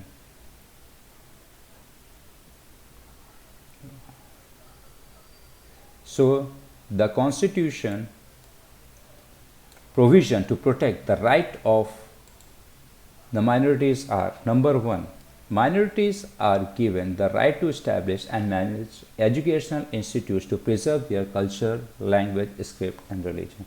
इस कॉन्स्टिट्यूशनल प्रोविज़न के तहत सबसे पहले जो माइनॉरिटीज़ में हैं उनको अधिकार दिया गया है कि वो अपनी धार्मिक संस्था को बना सके, इस्टेब्लिश कर सके, ताकि वो अपने कल्चर, अपने लैंग्वेज और अपनी जो स्क्रिप्ट, जो रिलीजियस किताब होती है, और अपने धर्म को ज़्यादा से ज़्यादा प्रोपगेट कर सकें। Second, the state government shall give grant financial assistance to these institution without making any discrimination. तो यहाँ पे राज्य सरकार और केंद्र सरकार बाउंड हो जाती है कि उन्हें जो माइनॉरिटीज़ हैं ऐसी माइनॉरिटीज़ की संस्थाओं को उन्हें फाइनेंशियल पैसों से मदद करनी होगी बिना किसी भेदभाव के। Number third, the state and the government shall pay adequate compensation while acquiring their property. अगर कोई भी राज्य सरकार या केंद्र सरकार खासकर ऐसे अगर धार्मिक जगहों को अपने कब्जे में लेती है डेवलपमेंट के लिए, तो उस ज़मीन, उस प्रॉपर्टी की उन्हें सही कीमत उनको देनी होगी। Now the next question is right in brief about the fundamental right incorporated in the constitution. अब हमें यहाँ पे जो क्वेश्चन है हमें लिखना है कि हमारे संविधान में कौन कौन से जो फंडामेंटल राइट्स हैं वो लिखे गए हैं। The following fundamental rights have been incorporated in the Indian constitution and given to the citizen. अब ये रहे वो अधिकार, जो संवैधानिक अधिकार जो हमारे इंडिया के संविधान में मेंशन है। Number 1 right to equality, number 2 right to freedom, number 3 right against exploitation, number 4 right to freedom of religion, number 5 cultural and educational right, and 6 right to constitutional remedies. ये 6 अधिकार हमारे संविधान के अंदर हमारे देश के नागरिकों को दिए गए हैं। Now next question, employing child labour is a punishable offence. यहाँ पे अगर हम किसी भी बच्चे को, खासकर 14 साल के बच्चे को नीचे अगर जॉब पे रखते हैं तो वो एक क्राइम है, दंडनीय अपराध है। कैसे? Answer, the constitution of India has granted right against exploitation to every citizen. हमारे देश के संविधान ने हर एक नागरिक को एक राइट अगेंस्ट एक्सप्लॉयटेशन का अधिकार दिया है, जिसके तहत कोई भी इंसान किसी को भी फाइनेंशियली, पॉलिटिकली, इकोनॉमिकली, कल्चरली अपने पावर का इस्तेमाल करके अपने से छोटे वालों को बर्बाद नहीं कर सकता है। Number 2, employment of children in hazardous occupation was a form of exploitation. अब किसी भी अगर बच्चे को ऐसी जगह पे काम करवाया जाए जो स्वास्थ्य के लिए बहुत ही ज़्यादा हानिकारक है, वो एक तरीके का शोषण हुआ है। The Indian constitution prohibit employment of children below the age of 14। सो हमारे देश के संविधान के तहत किसी भी जगह पे 14 साल के बच्चे से, 14 साल के नीचे के अगर बच्चों से आप काम करवा रहे हैं फैक्ट्री में, कोयले की खदान में, वो एक तरीके से देखा जाए एक दंडनीय अपराध है, पूरी तरीके से बैंड है। The prevention of child labour act prohibit employment of child below the age 14 in other occupation as well. यहाँ पे इंडस्ट्रीज, माइन और दूसरे कामों के सिवा अब किसी भी काम में 14 साल से बच्चों के नीचे, स्पेशली इकोनॉमिक एक्टिविटीज़, बिजनेस में, कामकाज में 14 साल से बच्चों के नीचे को आप काम पे नहीं रख सकते हो। Therefore employing child labour is a punishable offence. इसीलिए जो बच्चों के पास से मजदूरी कराना एक हमारा दंडनीय कानूनी अपराध है। Now next question, the establishment of exploitation free society is the objective of the Indian constitution. Now यहाँ पे जो सवाल है, इंडियन संविधान को बनाने की जो मेन वजह थी कि हमें एक ऐसा समाज बनाना है जिसमें किसी भी तरीके का शोषण ना हो, सामाजिक तौर पे वो जो देश है, वो जो राज्य है, वो जो स्टेट है, एक ऐसा समाज बनाया जाए जहाँ पे किसी भी तरीके का शोषण ना हो। So the answer is the preamble state social, political and economic justice as the objective of the Indian constitution. सबसे पहले जो प्रीएम्बल है वो ये बताता है कि हमारे देश का हर एक नागरिक सामाजिक तौर पे, पॉलिटिकल, राजनीतिक तौर पे, इकोनॉमिक, आर्थिक तौर पे आज़ाद है और उनकी प्रोटेक्शन देनी है। Number 2, the establishment of justice means doing away with injustice which existed in a various form such as practice of untouchability. अब इस प्रीएम्बल, इस संविधान को, इस कॉन्स्टिट्यूशन को राइट टू कॉन्स्टिट्यूशनल यहाँ पे देखा जाए तो राइट टू एक्सप्लॉयटेशन का जो स्थापित करने का जो मेन वजह था कि समाज के अंदर जितनी भी जो चीज़ें हैं जो दूसरों को एक्सप्लॉइट करती हैं, अलग अलग तौर पे हैं, जैसे हमारी अनटचेबिलिटी, छूताछूत, जेंडर बेस्ड डिस्क्रिमिनेशन, मेल और फीमेल में भेदभाव करना, एक्सप्लॉयटेशन ऑफ लेबर मजदूरों को ज़्यादा से ज़्यादा उनको इस्तेमाल करना, traffic in human being, illegally तौर पे बच्चों और लड़कियों को सप्लाई करना, वेद बिगर, ज़बरदस्ती लोगों के पास से काम कराना और उनको कोई सैलरी या मजदूरी ना देना, चाइल्ड लेबर, बच्चों के पास से मजदूरी करवाना और गुलामी करवाना, ये सारी चीज़ें पूरी तरीके से प्रीएम्बल के अंदर ख़त्म करने के लिए बनाई गई थी। नेक्स्ट है, the objective of exploitation free society was put into practice by the right to equality. अब इस तरीके की जो चीज़ है समाज के अंदर एक तरीके से पूरी तरीके से जो शोषण है ख़त्म करना, समाज के अंदर समानता की भेदभाव लाना, और more particularly by the right against exploitation. Right to equality के तहत सभी नर जो आपके मेल फीमेल बच्चे बूढ़े सभी एक समान है, सबका सेम अधिकार है, और यहाँ पे किसी के पास कोई अधिकार नहीं है कि वो दूसरे का शोषण कर सके। The right against exploitation has ban trafficking in human being, slavery and veth begar. अब राइट अगेंस्ट एक्सप्लॉयटेशन के तहत ह्यूमन ट्रैफिकिंग यानी बच्चों आदमियों को एक जगह से दूसरी जगह ज़बरदस्ती काम करवाना, गुलामी और वेत बिगर, ये सारी यानी ज़बरदस्ती लोगों के पास काम कराना, ये चीज़ पूरी तरीके से एबॉलिश करने की कोशिश की गई है। It has made employment of children below 14 year of age in the hazardous profession a cognizable offence. और इस राइट टू एक्सप्लॉयटेशन के तहत कहीं पर भी अगर 14 साल के बच्चों के नीचे 14 साल के जो नीचे के जो बच्चे हैं उनके पास किसी भी तरीके का ख़तरनाक काम, माइन, फैक्ट्री, इंडस्ट्रीज़ या कोई रोड कहीं पर भी जिसमें उनकी हेल्थ को जोखिम है काम पाया जाता है, तो उसके ऊपर सख्त से सख्त कानूनी कार्रवाई की जाएगी। Therefore, we can say that establishment of an exploitation-free society is the objective of Indian Constitution.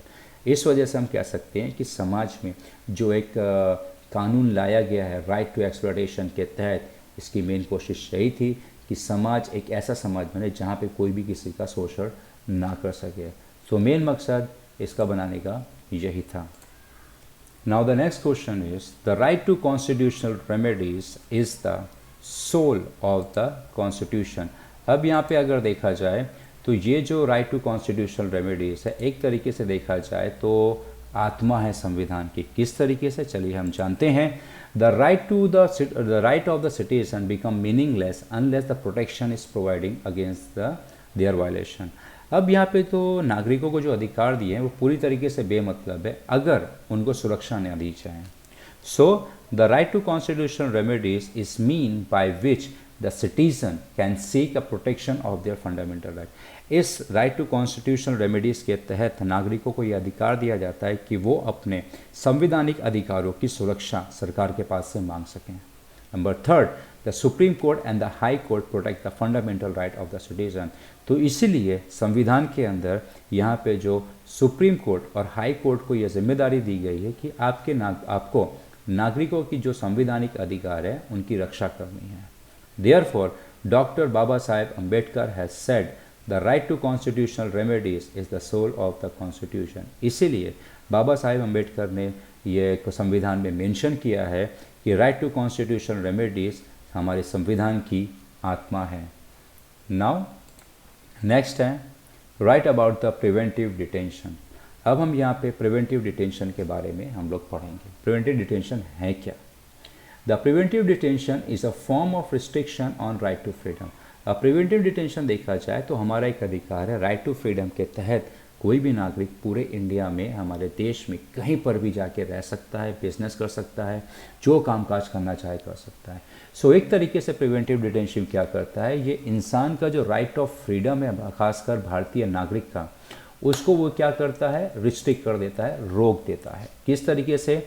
The power is precautionary step and is exercised by the government when it feels certain that activity of individual are antisocial।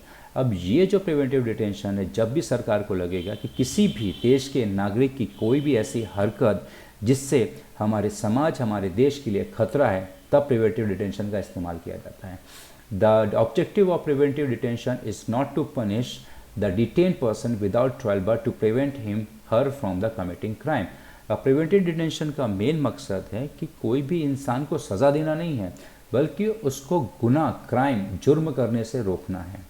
Under the relevant act a person can not be detain for more than 3 month. अब इस act के तहत किसी भी नागरिक को 3 महीने से ज़्यादा का प्रिवेंटिव डिटेंशन नहीं दिया जा सकता है।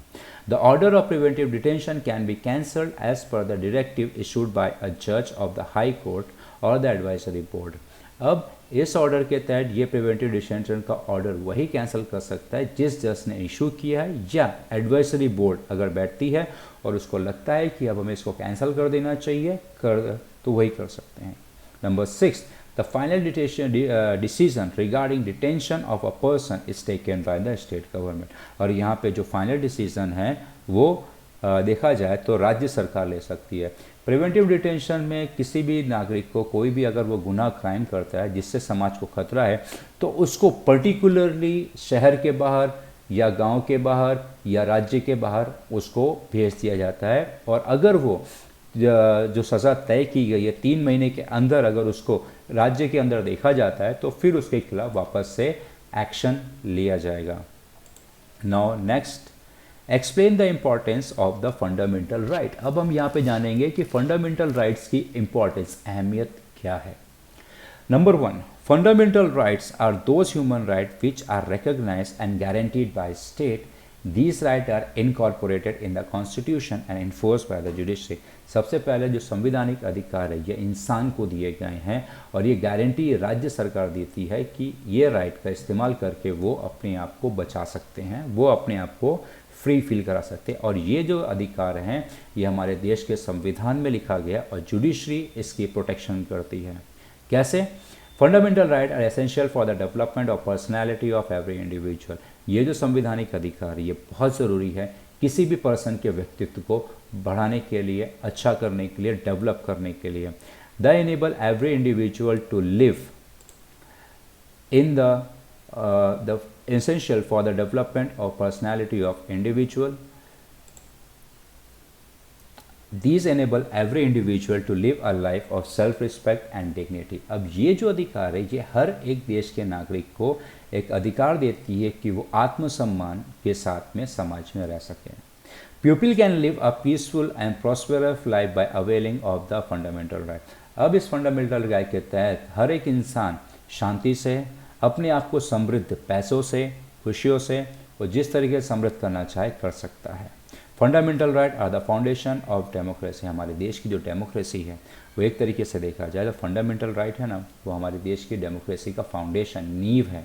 बिना फंडामेंटल राइट के हमारे देश के अंदर डेमोक्रेसी नहीं रह सकती है। A government that give and protect the fundamental right to the people is deemed as a democratic government. अब ये जो अधिकार सरकार देती है उनको और उनके फंडामेंटल राइट को प्रोटेक्ट करने का जो आश्वासन जुडिशरी देती है वो डेमोक्रेटिक गवर्नमेंट में ही हो सकती है।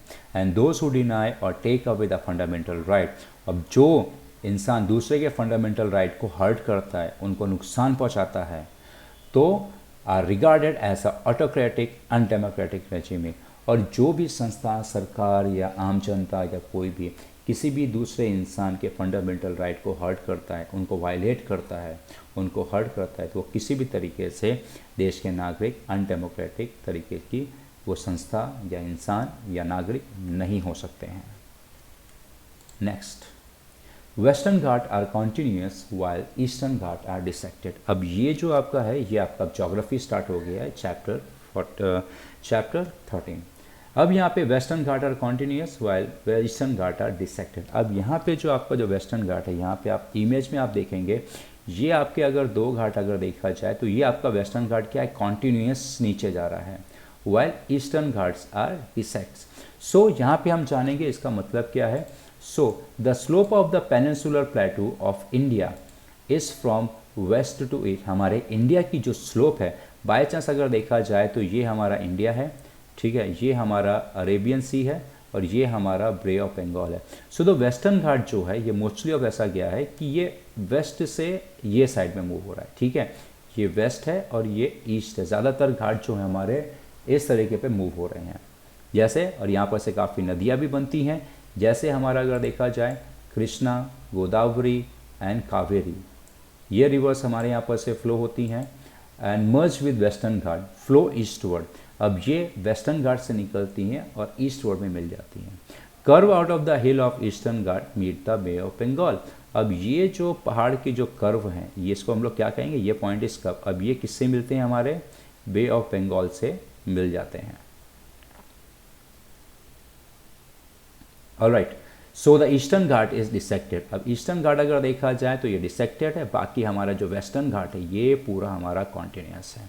There is no large river in the Western Ghat and it is continuous. अब यहाँ पे कोई भी बड़ी नदी नहीं है जिसकी वजह से ये हमारे डिसेक्ट नहीं है, कॉन्टिन्यूस है।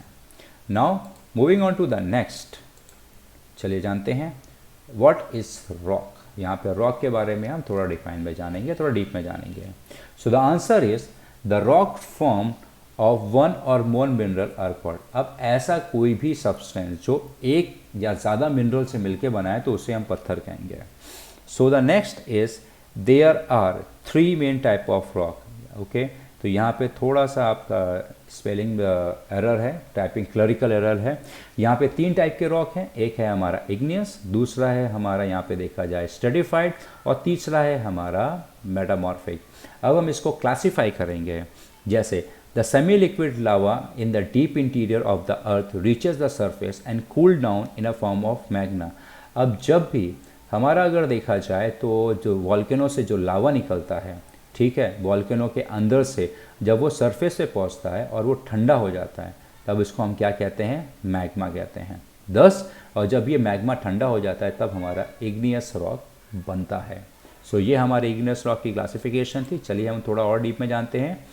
As these are form due to the heat of the interior earth they are known as igneous. ऐसे ये आपका किससे बनता है, जो हमारे अर्थ पृथ्वी के अंदर की जो गर्मी है उसकी वजह से, इसलिए हम इसको इग्नियस रॉक कहते हैं, जैसे हमारा ग्रेनाइट। नेक्स्ट है हमारा due to the depositional factor, due to the depositional work by factor of denudation. अब हमारा स्ट्रेटिफाइड रॉक और डिपोजिशनल रॉक कैसे बनता है। डेन्यूडेशन अगर देखा जाए तो wear and tear of rock, जब पत्थर जब कमज़ोर होकर पाउडर फॉर्म में मिट्टी बन जाते हैं उसको हम कहते हैं denudation. The alluvial deposit on the bottom of the ocean. अब यहाँ पे देखा जाए अलुवल आपके ऐसे सेडिमेंट्स हैं जो पहाड़ से निकलते हैं। ये जो पहाड़ आपके डेन्यूड होते हैं ना, इनको हम कहते हैं अलुवल। जब ये ओशियन के ज़मीन पे बैठ जाते हैं, सी में बैठते हैं या लेक पे बैठते हैं, तब इस तरीके के हम लोग क्या कहते हैं, इसको स्ट्रेटिफाइड रॉक कहते हैं और depositional rock. These are known as sedimentary, इनको हम सेडिमेंट्री में कहते हैं। यानी जो हमारे जो पत्थर हैं, जो हमारी मिट्टी है, जब वाटर बॉडी के अंदर जब वो बैठ जाती है, इसको हम कहते हैं सेडिमेंट्री। फॉर एग्जांपल हमारा है कोल। अब आ जाते हैं तीसरे पे, due to the tectonic movement of earth. Tectonic movement जब हमारे ज़मीन पे भूकंप आता है उसको हम क्या कहते हैं, उसको हम कहते हैं tectonic movement of the earth. The basic property like structure, texture and composition and colour of igneous and stratified rock are change. अब जब भूकंप आने की वजह से जो हमारी जो पत्थर, जो इग्नियस रॉक और जो स्ट्रेटिफाइड रॉक, उनका लुक, उनका स्ट्रक्चर, उनका कलर, उनका वेट, उनका जो प्रॉपर्टीज़ हैं वो चेंज हो जाती है, वो फिर हमारे क्या कहलाएंगे, मेटामॉर्फिक रॉक कहलाएंगे। यानी मेटामॉर्फिक अगर देखा जाए एक तरीके से हमारा इग्नियस रॉक और स्ट्रेटिफाइड रॉक ओल्डर वर्जन है। और भूकंप की वजह से जब इन पत्थरों के अंदर पूरी तरीके से हर एक तरीके से बदलाव आ जाए तो उसको हम कहेंगे मेटामॉर्फिक रॉक। नेक्स्ट कॉन्सेप्ट आ जाते हैं हम लोग, इग्नियस रॉक और स्ट्रेटिफाइड रॉक के डिफरेंस। यहाँ पे जो हमारा क्वेश्चन है वो क्वेश्चन क्या है, हमें क्या करना है, डिफरेंस बताना है। सॉरी, इसमें मैं क्वेश्चन को ऐड नहीं कर पाया। सो यहाँ पे difference between okay igneous rock and आपका सेडिमेंट्री रॉक। ओके, ये क्वेश्चन है। तो सबसे पहले हम लोग समझेंगे इग्नियस रॉक, जो अभी हम लोगों ने जाना कि that semi liquid lava in the deep interior of the earth reach the surface and cool down in a form of magma। जब हमारा जो वॉल्केनो है, ठीक है, ये वॉल्केनो से जब लावा निकलता है ज़मीन पे फ्लो होता है और ये क्या होता है, कूल डाउन, ठंडा हो जाता है। और हालांकि ये मैग्मा है और जब ये ठंडा हो जाता है तब हमारा इग्नियस रॉक फॉर्म होता है। चलिए और डीप में जानते हैं। ये इससे पहले वाले क्वेश्चन में भी हम लोग ने पढ़ा था, वापस से भी हम लोग ये पढ़ रहे हैं। अब इसको हम लोग क्या कहते हैं, एग्जाम्पल है हमारा जैसे ग्रेनाइट। अब नौ सेकेंड है हमारा stratified rock due to the depositional factor of denudation. अब जब बड़े बड़े पहाड़, ज़मीन के इसके जो भी पत्थर जब सॉफ्ट हो जाते हैं और एयर प्रेशर या फिर वाटर की वजह से वो समुद्र में वाटर बॉडी के नीचे जाके वो सेटल हो जाते हैं, बैठ जाते हैं लंबे समय के लिए, हज़ारों लाखों साल के लिए। अब उसके बाद जो उनका जो फॉर्म होता है that is known as depositional stratified, या उसको हम सेडिमेंट्री रॉक भी कह सकते हैं, जैसे हमारा coal. Now we have understand about that thing. अब हम लोग आ जाते हैं, अब हम लोग जानते हैं difference between rock and mineral. So the question is difference between rock and minerals. सबसे पहले हम रॉक के बारे में जानते हैं। The matter form of one और मोर मिनरल इज कॉल्ड। अब कोई भी ऐसा मटेरियल जो एक और ज़्यादा मिनरल से बन के बना है उसको हम लोग कहते हैं रॉक। ठीक है। नेक्स्ट, 3 टाइप के रॉक होते हैं। There are 3 main type of rock. Number 1 is igneous, second one is stratified and third one is metamorphic, जो हम लोग ने इससे पहले हम लोग ने पढ़ा।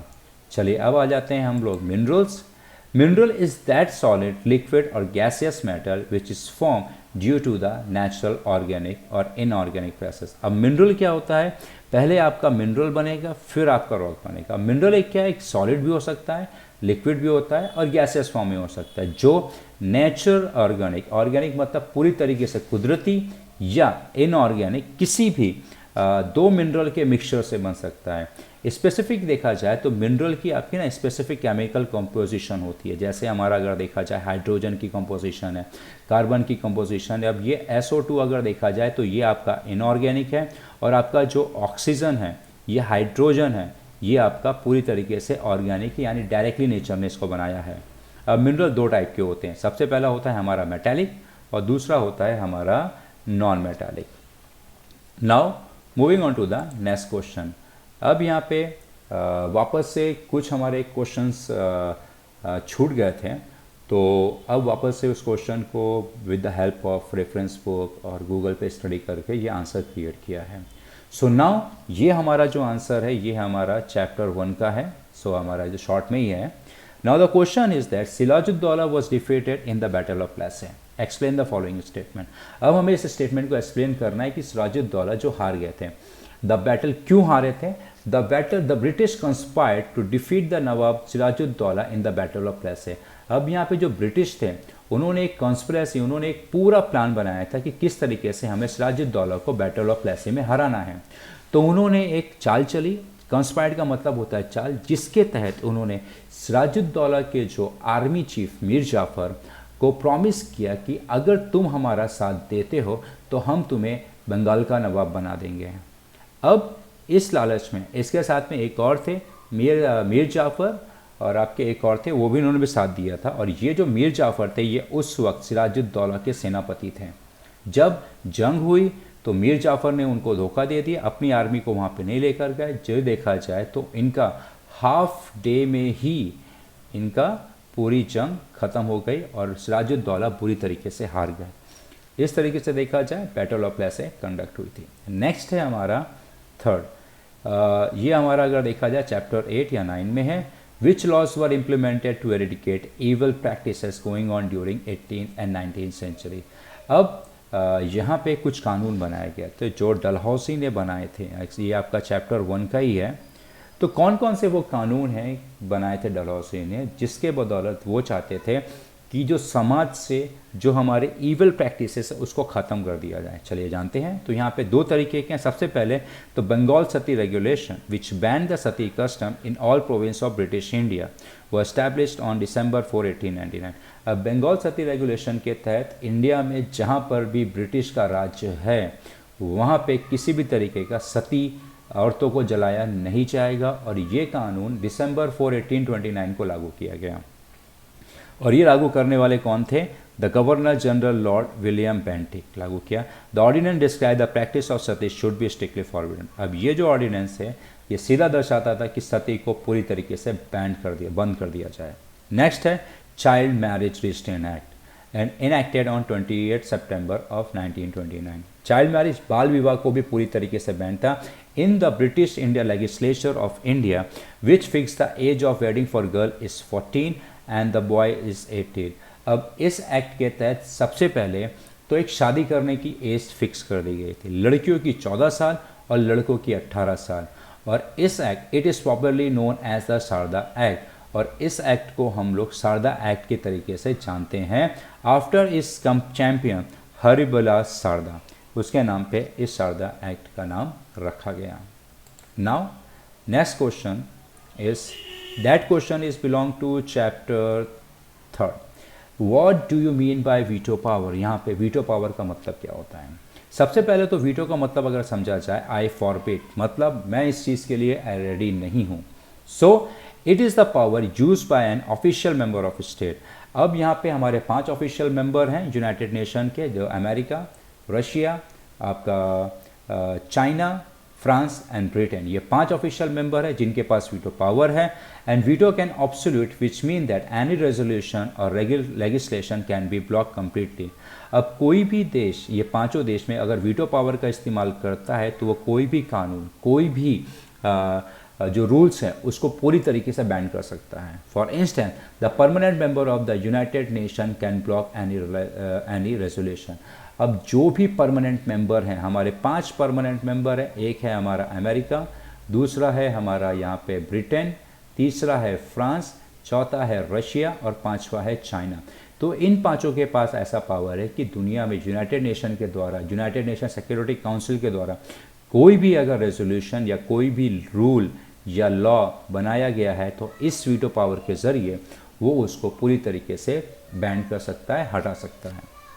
Now next question is what is Sagarmatha और उसकी हाइट क्या है। सागरमथा है क्या और उसकी हाइट। सागरमथा अगर देखा जाए, it is an exceptional area with a dramatic mountain, glacier and deep valley dominated by mount Everest. अब सागरमथा एक ऐसी जगह है जो आपके माउंट एवरेस्ट पे लोकेटेड है, ठीक है। एक तरीके से कह सकते हैं ये माउंट एवरेस्ट ही है, जिसका देखा जाए टिबेटियन लोगों ने इसको सागरमथा कहते हैं। और इसकी जो हाइट है ये तकरीबन 8,848 किलोमीटर है, सॉरी नियरली अबाउट आप मान सकते हैं 8.84 किलोमीटर्स, ठीक है। Now number 3, question 3, Deccan. Deccan is made of which mountain and why they have prospered. सबसे पहले तो डेक्कन किस टाइप के पहाड़ है और ये पहाड़ किस तरीके से बने हुए हैं और ये इतनी समृद्ध क्यों है। The northern western part of the plateau is setup of igneous rock और lava flow called the Deccan trap. अब सबसे पहले अगर देखा जाए तो हमारा इंडिया जो है उसमें अगर देखा जाए तो गुजरात से लेके हमारा महाराष्ट्र में ये जो हमारा जो पहाड़ बना हुआ है खासकर ये इग्नियस रॉक से बना हुआ है। और इग्नियस रॉक कैसे बनते हैं, मैग्मा यानी लावा से। ब्लैक सॉइल, अब ये प्रॉस्परस क्यों है। सबसे पहले तो यहाँ पे black soil is found in the Deccan प्लेटू in India, यहाँ पे ब्लैक सॉइल पाई जाती है। और ये जो सॉइल है it is a soil setup by the flow of lava. अब ये जो सॉइल है ये लावा के बहाव से बनी है। This soil have rich black colour because of the abundance of lime, iron, magnesium, aluminium and potassium. अब ये सॉइल आपकी बहुत ही ज़्यादा ब्लैक है क्योंकि इसके अंदर हमारा लाइम, आयरन, मैग्नीशियम और एल्युमिनियम और हमारा पोटेशियम बहुत ही ज़्यादा क्वांटिटी में और क्वालिटी में पाया जाता है, जिसकी वजह से ये जो है बहुत ही ज़्यादा रिच है, फर्टाइल है। It has clayey texture. Clayey texture अगर देखा जाए तो ये एक ऐसी मिट्टी होती है जो पानी को एब्जॉर्व करने की कैपेसिटी होती है, which is likely influence by the climate. और ये देखा जाए ये आपके क्लाइमेट यानी हमारे वातावरण के हिसाब से ये बहुत ही ज़्यादा इन्फ्लुएंस हुई है। सो now this question ends over here. चलिए अब चलते हैं हम हमारे नेक्स्ट क्वेश्चन पे। अब हम यहाँ पे जानेंगे डिफरेंस बिटवीन डेक्कन प्लेटू एंड मलबा प्लेटू। सॉरी यहाँ पे डेक्कन प्लेटू की स्पेलिंग गलत है। सो डेक्कन की अगर स्पेलिंग देखा जाए तो आपकी ये रही। डेक्कन प्लेटू और मलबा प्लेटू में फ़र्क क्या है। सबसे पहले तो हम लोग डेक्कन प्लेटू के बारे में पढ़ेंगे। The north west part of the plateau is setup igneous rock और lava flow called the Deccan trap. अब यहाँ पे हमारा जो इंडिया का जो नॉर्दर्न वेस्टर्न पार्ट है, ठीक है, वहाँ पे प्लेटू फॉर्म हुआ है किस वजह से, इग्नियस रॉक की वजह से या लावा की बहाव की वजह से डेक्कन ट्रैप बनाए। सेकंड, यहाँ पे ब्लैक सॉइल पाई जाती है डेक्कन प्लेटू में खासकर, और ये सॉइल जो होती है बहुत ही ज़्यादा फर्टाइल है। This soil have rich black colour because of the abundance of lime, iron, magnesium, aluminium and potassium. इसके अंदर ये मिनरल्स पाए जाते हैं जो एक तरीके से देखा जाए ज़मीन की जो फर्टिलिटी है वो उसको इंक्रीज कर देते हैं। नेक्स्ट है Malwa plateau. Malwa plateau occupies the west central part of India. अब मलबा प्लेटू जैसे हमारा जो देश का ये ट्रॉपिक ऑफ कैंसर है, ये पूरे रीजन में हमारा डेक्कन प्लेटू है, ऑलराइट। और ये जो आपका ट्रॉपिक ऑफ कैंसर के ऊपर है ये हमारा पूरा मलबा प्लेटू है, जिसमें कह सकते हैं आपका राजस्थान, उत्तर प्रदेश और मध्य प्रदेश का हाफ पार्ट आता है।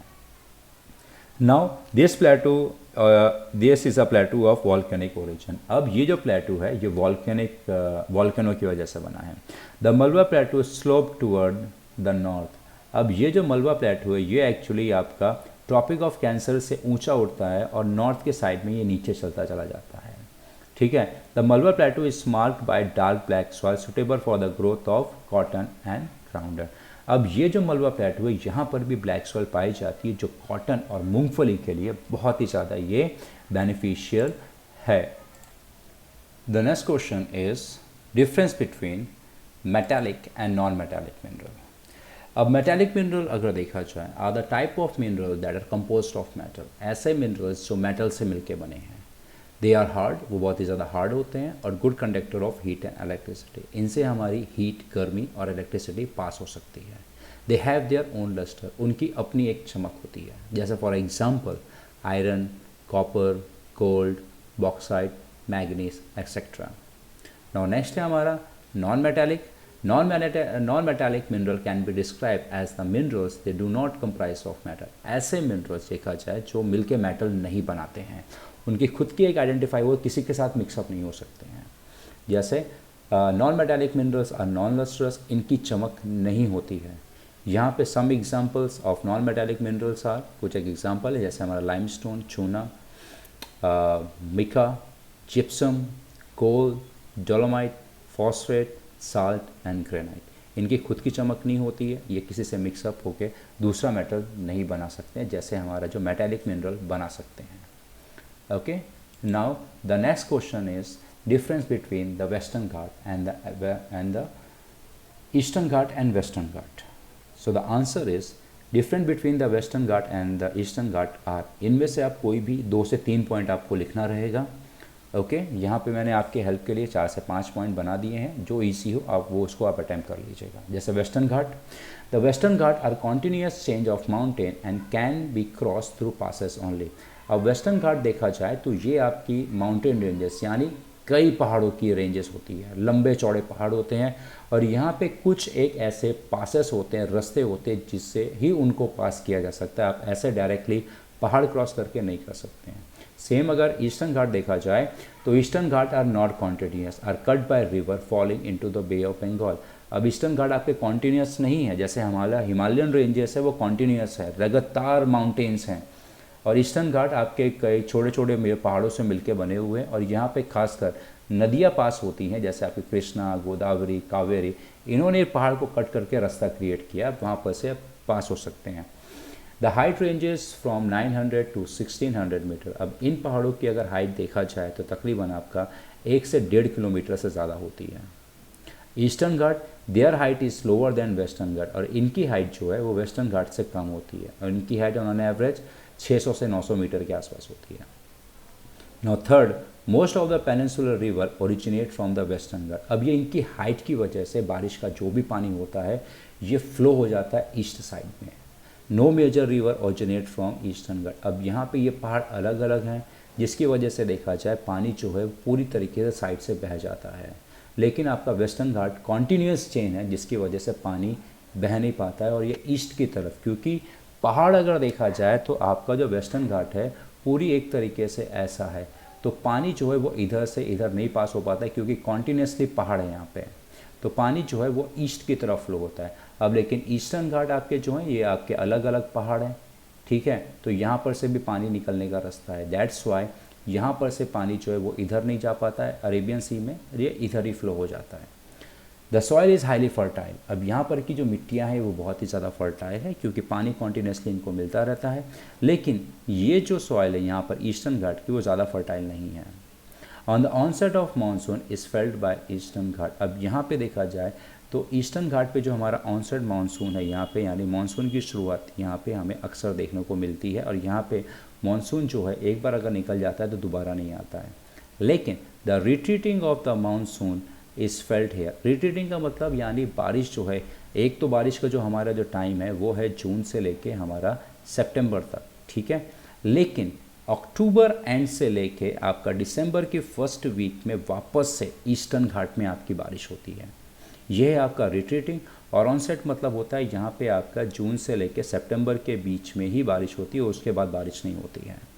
मौसम क्लाइमेट इफेक्ट वावाजोड़ू या कह सकते हैं हमारा साइक्लोन की वजह से बारिश आ सकती है पर लेकिन चांसेस बहुत कम होते हैं, लेकिन यहाँ पे आपका दो बार बारिश होती, दो बार मानसून सीज़न आता है। एक तो हमारा आता है जून से सितंबर के बीच में जो हमारा ऑनसेट है, और एक आता है अक्टूबर एंड से लेके दिसंबर के फर्स्ट वीक में। यानी दोबारा जब बारिश मानसून होता है तो उसको हम कहते हैं रिट्रीटिंग मानसून, जो आपका अक्टूबर से लेकर नवंबर तक के बीच में रहता है।